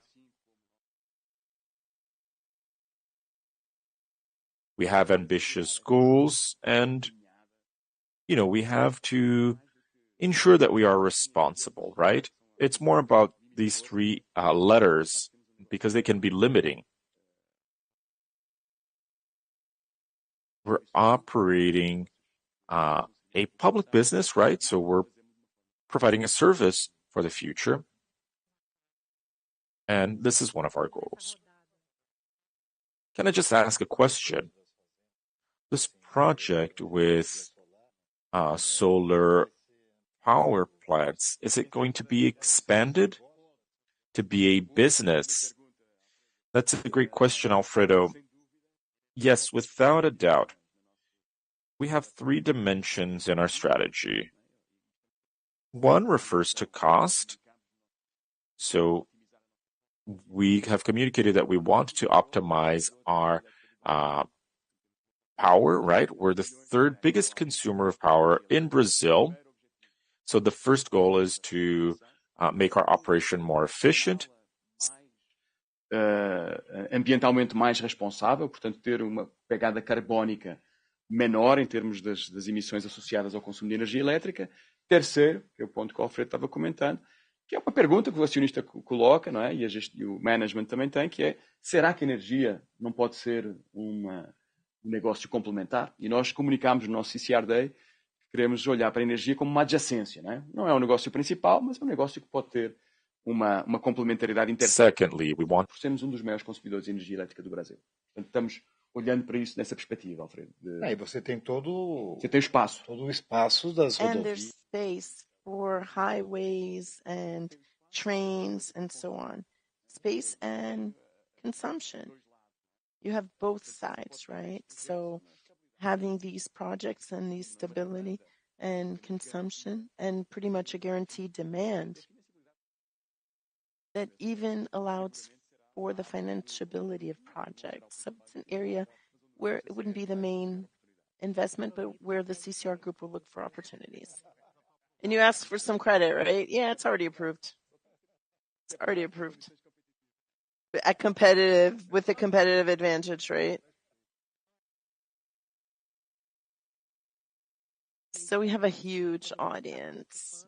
We'd like to thank everyone who's participating, even outside Brazil. We have Quebec that are watching the Itaúsa Panorama. For this last round, we need to hear from Antonio from Dexco to talk about the business strategies. Like I mentioned, Dexco is a 60-year-old company that's still transforming itself. We've added new businesses. Approximately 5 years ago, we entered the ceramic industry with leading brands. So we're a house of brands. That's how we're built. And more recently, our project with the highest investment and these pulp, where we invest in soluble pulp that has a great environmental appeal with its own forests and great areas of preservation. So we've built an agenda on that. And more importantly, we built an agenda for the group. We're always looking into the details of that in the next 5 years. So an agenda to grow in all those industries that we are part of. And there's 2 relevant points in that agenda. First of all, our purpose to offer solutions to live better. And the second is that in addition to the group strategy, we have this sustainability strategy. It's not something that's separate. We've created targets, many different kinds. And for instance, for gas emissions, we have targets. We're on the other side of the scale. Dexco is a company that has a positive balance in that in emissions and capturing. We capture more carbon than what we're emitting. So we committed in the long term that the growth agenda will be by maintaining that condition, and that's very relevant. So most companies are looking to mitigate the carbon footprint. And we want to maintain the positive balance on that. And in building that sustainability agenda, that ESG agenda, well, there are targets in all the different industries. In the carbon footprint, in the environment, social targets, we've discussed a lot about that. And they're always connected. I always like to say that can be used to guide the company's growth. Our values and our foundation and our beliefs, so to speak, and our values, these ESG values, they guide us in expansions. There's even an example that a couple of years ago we did excellent business. Well, we were offered an excellent business, but at the end of the day, we decided not to move forward with it because it wasn't a business that we believe would be sustainable in the long term. So regardless of the results, that type of business did not fit, so to speak, with our beliefs. So in the same way that strategy is good for, yeah, we wanted it a lot. We did. It was interesting because ESG marketing was sold as something that's really good in terms of sustainability. But when we went to look at it, actually, it wasn't really like that. They used compounds and things that really didn't make sense. So the sustainability strategy is used to guide the business in the long term and guarantee that we're right on track and have a good purpose. And in all growth purposes, there's that strong commitment. It's a public commitment that we inform all our stakeholders and always providing information about that. Antonio, are you going to ask Milton for some credit? He's already a good vendor. A lot of people still see ESG as something expensive or costly and focused on compliance and mitigating risks. But here we're talking about the commitment with the ESG agenda. That's essential, not only to create sustainable value, but also to generate business opportunities, like Antonio mentioned. So could you talk about your vision on that? If you could share examples and opportunities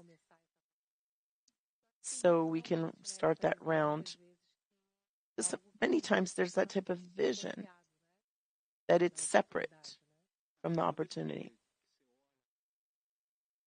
Every time you look at the process and try to get closer,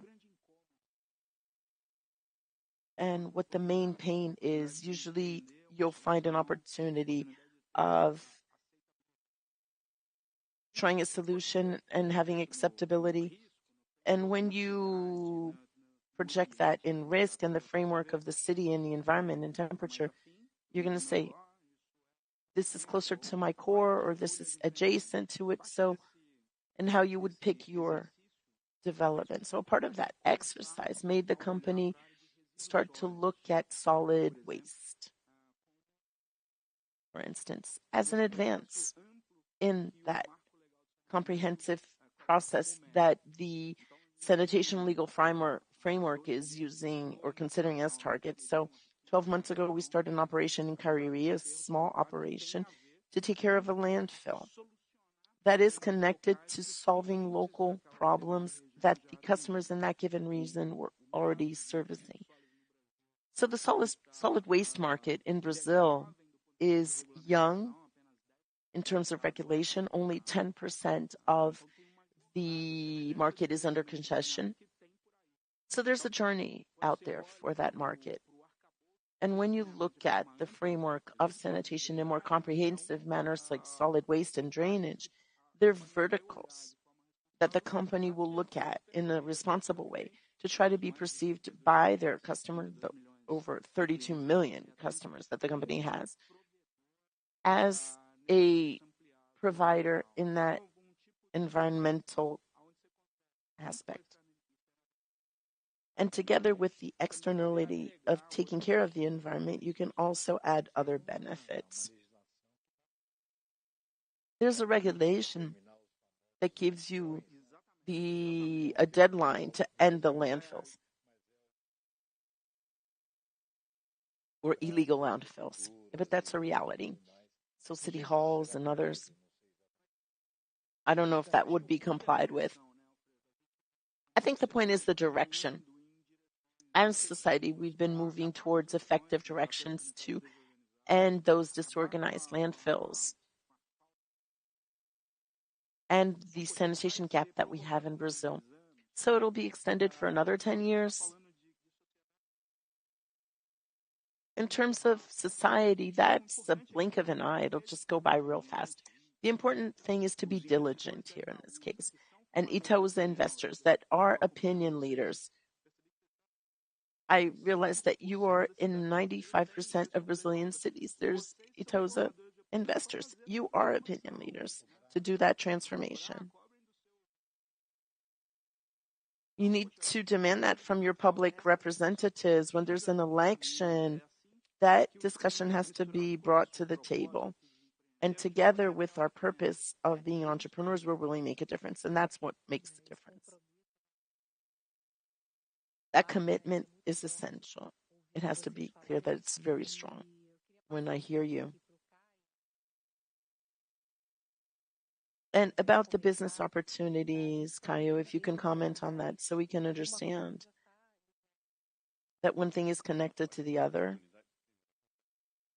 Well, first of all, the company operates in 25 states of the Federation. So we have inequality levels that have to be measured with more efficiency and depth. For instance, there's a specific area in the Northeast where we're working with new packaging so you can give access. There's a problem, a severe energy poverty. So what would be the replacement, that. So our availability is to work with each one of the communities in a deeper way to understand and find an equation that would solve that situation. In parallel to that, development of new products would make it easier for you to try to achieve the low-income population. We've been developing some programs with some organizations such as Falcões or Locomotiva to get to these areas and assist these people. That hasn't been evolving fast because that price discussion at Petrobras interferes in the business overall. And we escape that discussion, so to speak, by maintaining product importation. So our biggest program today would be to work with new sources of energy, and second, with packaging to service low-income people, but you can't have too much diversity because that would unbalance the company. I believe that the company has a clear target for growth in the next 5 years. We're finishing our strategic planning of the company next week and to submit that to the board the other week. So our wish and our efforts has been to grow in all areas where we have share in the market, like in the state of Bahia, in the Northeast, we are expanding the platforms and creating new products. So we believe in growth and servicing low-income people, because that's the natural consumer of our product. And they're going into wood because of lack of affordability. In the state of Maranhão, in the Northeast, you have a lot of diversity, so the demands aren't the same that you see in the Northeast. Excuse me, that was in the North. Not the same as Northeast or North. I was in shock about the Amazon recently. Had never saw anything like it. So we have to be ready for that transformation. For those who didn't believe in climate change, I think that now they can believe in that. Yeah, proof is out there, definitely. They're important agents in that process, all of them. Oh, definitely. And that message that you're stressing is essential so that we understand that many times we're like sitting in our bubble and we don't understand the importance of looking at the big picture and how many challenges we have in Brazil. We're moving towards the end. I'd like to address a topic that Alfredo mentioned a lot about, which is intersectoral collaboration, so we could advance in the sustainability agenda. You've been mentioning that collaborative agenda a lot. We see many initiatives taking place individually, also taking place not only in companies, but also in studies and foundations that are sponsored by them. So in this last round, starting off with you, Alfredo, do you believe that collaboration alone between the private initiative or with them, is there a limitation, like you mentioned, about the relevant positive impact for the global challenges? Could you say a few words on that? So what's missing for that to really happen? Well, Juliana, Brazil is a poor country. We can't deny that reality. And the scarcity of resources that result from the government in its 3 levels. But I personally believe that for things to have the necessary dimensions,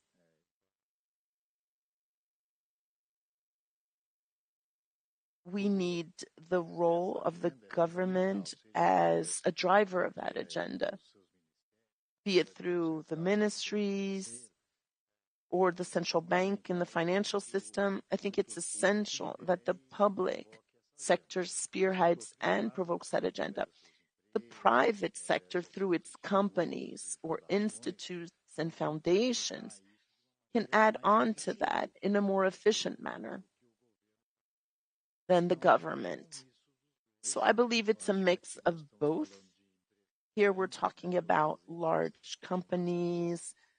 All companies that are here in this panel are their market leaders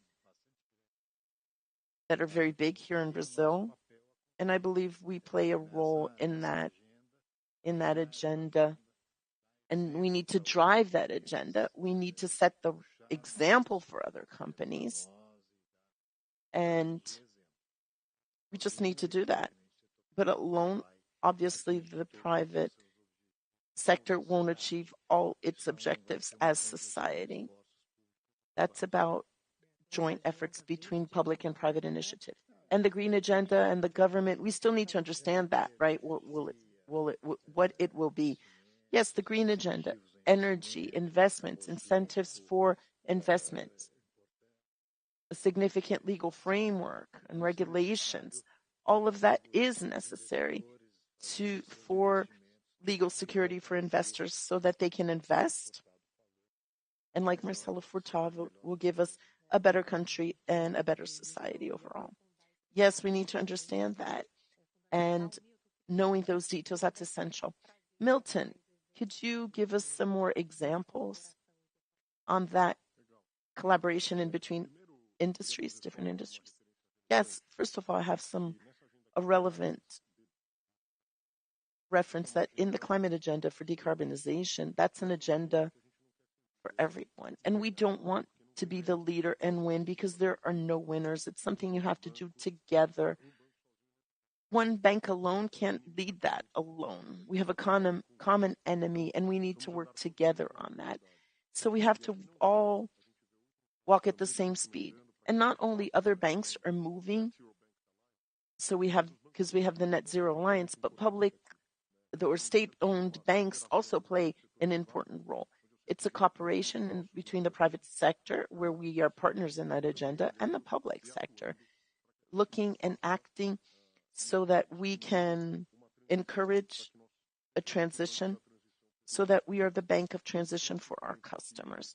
All our customers here, everyone who are here and that are our customers here in the panel, everyone has a plan like you heard here. And many other companies do as well. So that cooperation happens at all levels. The private sector, publicly or state-owned companies also have that, and we're monitoring that closely so that that agenda is done the best way possible. A very Monday example would be the cooperation between public and private industry and banks and regulators, the PIX type of payment, where we democratized payment for population overall at a competitive cost, and it only worked because of the data or idea and infrastructure. But if all public and private banks hadn't adopted that as a means, a payment method, we wouldn't have that type of share as PIX has. So governmental lines that were approved during the crisis and pandemic that still exist. The FGI, which is a BNDES line, the Brazilian Central Development Bank, and Pronome. And another important case that is connected to the recovery of a population that was in debt, which is the Desenrola program, a very important program that's a partnership between the public and private sector. The government has structured that, and banks have implemented, started phase 2 of the project, huge success, where in fact you can recover the credit capacity of people so that they can go back into the economic agenda and they can have access to credit again. So it's a partnership between the public and private institutions. Finally, I think there are two more initiatives. One is Cubo, where within Cubo we have a hub where we with over 400 startups, and they have over 34 projects focused on decarbonization. So help companies accelerate their decarbonization processes. And another one was an investment that we made in Biomas, a company, an investment made through the initiative of Rabobank and other partners. And our goal is to explore, recover, conserve 4 million hectares. That's the size of Switzerland. So that's the size of the investment that we've made to provide reforestation for this area. This is an investment that we all made. I really believe in this partnership. As Alfredo said, it's a matter of priorities. So there are investments that are made, and this is an urgent agenda that we all have to embrace.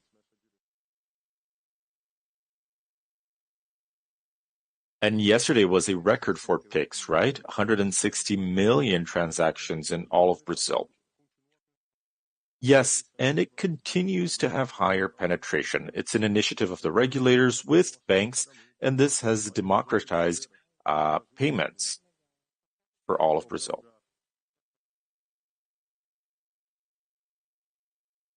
Yes, I remember, I was talking to the central bank and they said, you'll be able to pay for your popcorn using your cell phone. I said, nah, that's never going to happen. But it really is impressive how quickly it rolled out. And now you have to, always have your phone on you. You don't even need to carry your purse because you can pay everything through your phone. Yes, I've been advertising this. And young people say that it's great because I learned that you can click here and pay in seconds. It's wonderful. So we're coming to the end of our show, but I'd just like to ask Miguel to say one more thing. If you can tell us about the importance of this collaboration. Well, I'd like to reinforce that, we can't forget about the role of the public industry and the government with a regulatory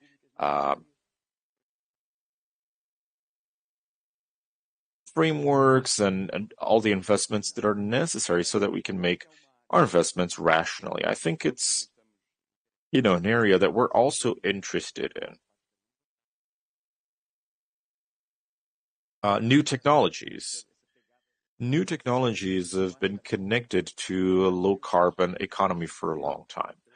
Brazil is a place where we know about this because of how big it is, because of its natural resources and the privilege of our energy sources. So we can be a global player in some areas that will be essential. One example is green hydrogen. This is an area in which Brazil can be a global leader. We can have the cheapest production of green hydrogen in the world because of our competitive initiatives, and this has an impact on the green industry. So Brazilian cement, for example, has a low carbon footprint. Brazilian steel is competitive due to its carbon footprint. So we've been making strides in decarbonization. Right now, we're looking at a project involving green hydrogen. As you might imagine, Bahia is one of the biggest producers of green hydrogen. Well, actually, it's gray hydrogen.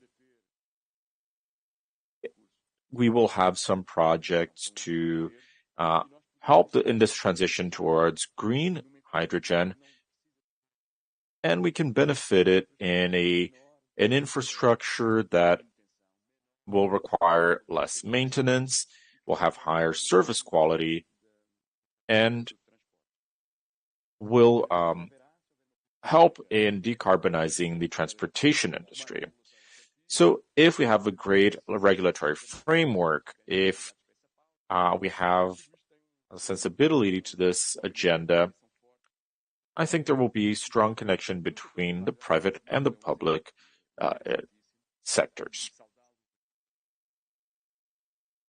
Milton mentioned his investments, so I'd like to congratulate them for the investments with biomas. 2 weeks ago I visited Cubo, and we might be the next players in this ecosystem, and it shows the power of the private industry when it connects for a common goal. The innovation ecosystem, the sustainability ecosystem, along with these companies around this table, having investment capacity, having an execution capacity, and being able to deliver on these transformations has all it takes to make this agenda a significant one. I think innovation and sustainability are now the same thing, right? I even say innovability. when you're doing sustainability, you have to go through innovation, right? So concrete, free flow, as you know, this is a pioneering experience that we've had in the Rio Santos road, the first in the country, where you don't have to stop for a toll. You basically go through a gate and it's automatically charging your toll. And many of your emissions are when you stop at a toll.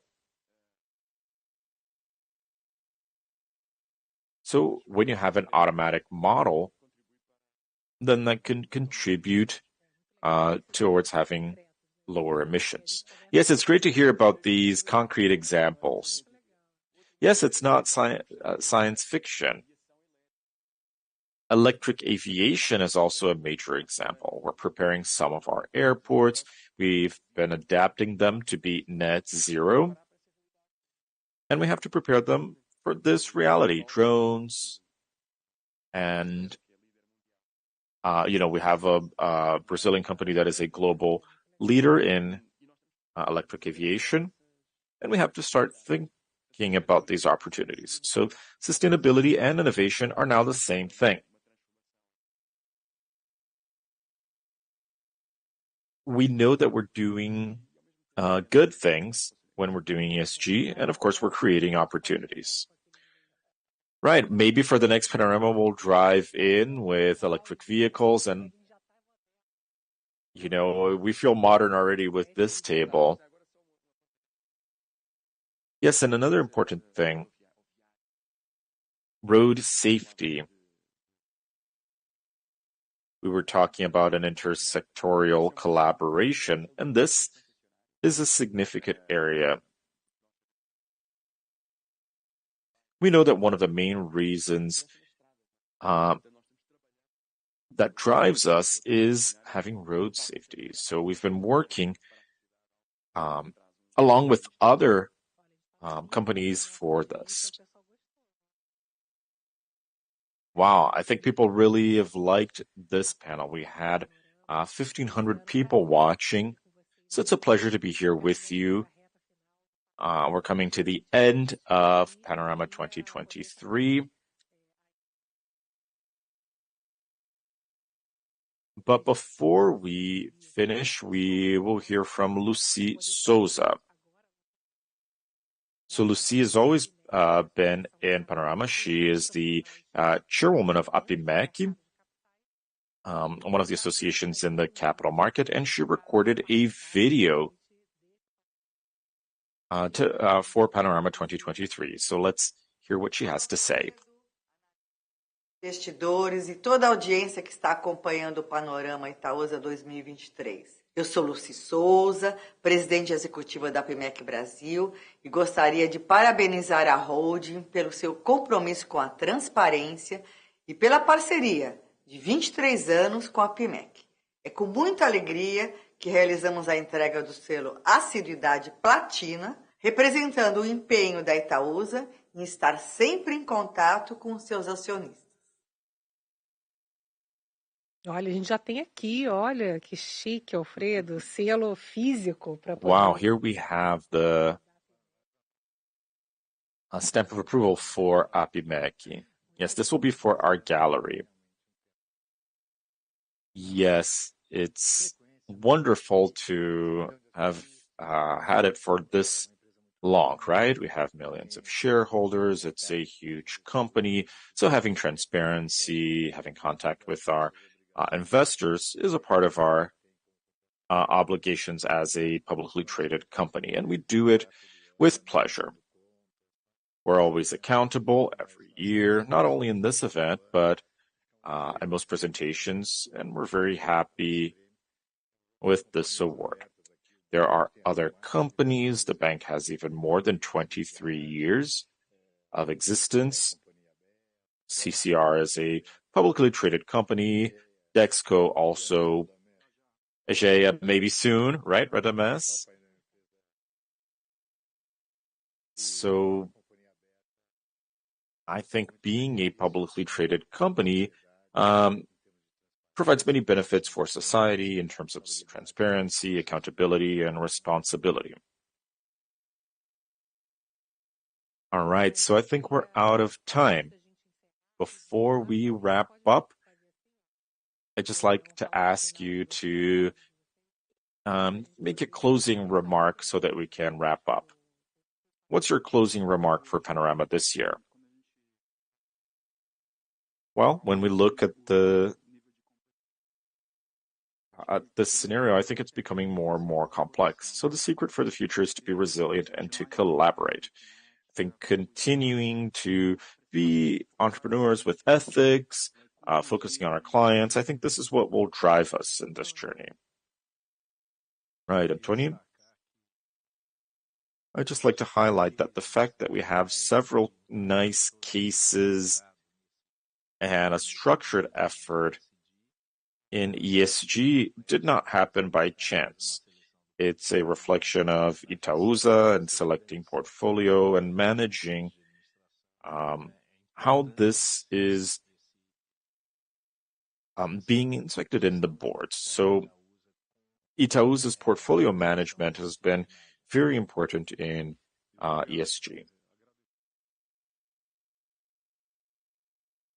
Well, I'd like to thank our shareholders. They're always looking at our portfolio, representing our investments, and we talked a lot about ESG, but this is an agenda for all of us. So if you're watching, give us your contributions and feedback. This is how we'll be able to. O exemplo vem de cima, e é por isso que as companhias todas aqui representadas, vem do conselho, vem da liderança, vem do CEO e vem de todos os executivos. Então não basta falar, tem que fazer. A gente acredita demais no Walk the Talk e espero estar aqui de novo ano que vem contando e dividindo com vocês aí mais resultados dessa jornada. Obrigado. Traz o Stallone da próxima. O Stallone vem. Keep going, Juliana. Keep going. To evolve everything. And that's all. The example has to be from the top, right? It needs to come from the top. So let's continue with Miguel. Yes, I'd just like to reaffirm what we communicated last week in our CCR Day, which is the commitment that we have to all of the investors watching us, as well as analysts and the entire market. So this is a sustainable value. I'm using the word sustainable because it has two meanings: over time, and sustainable because it's aligned with our ESG vision. So this is the vision that we'd like to pass to the market. We want to lead our industry focusing on creating sustainable value, and we hope that this also aligns with our shareholders and with Itaúsa. So I'd just like to reaffirm that. Thank you, Caio.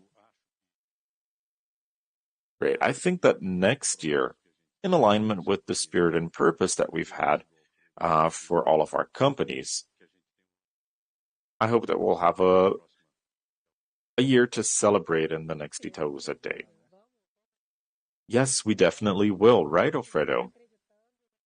We should always believe. Yes, despite all of the challenges that we face here. I think you're used to it, right? I think we all are.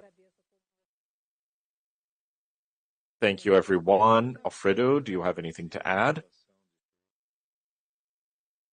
No, I'd just like to thank you for participating. This was a short conversation, but I think it was a very high-level one. So I think our audience enjoyed it. I think we were able to,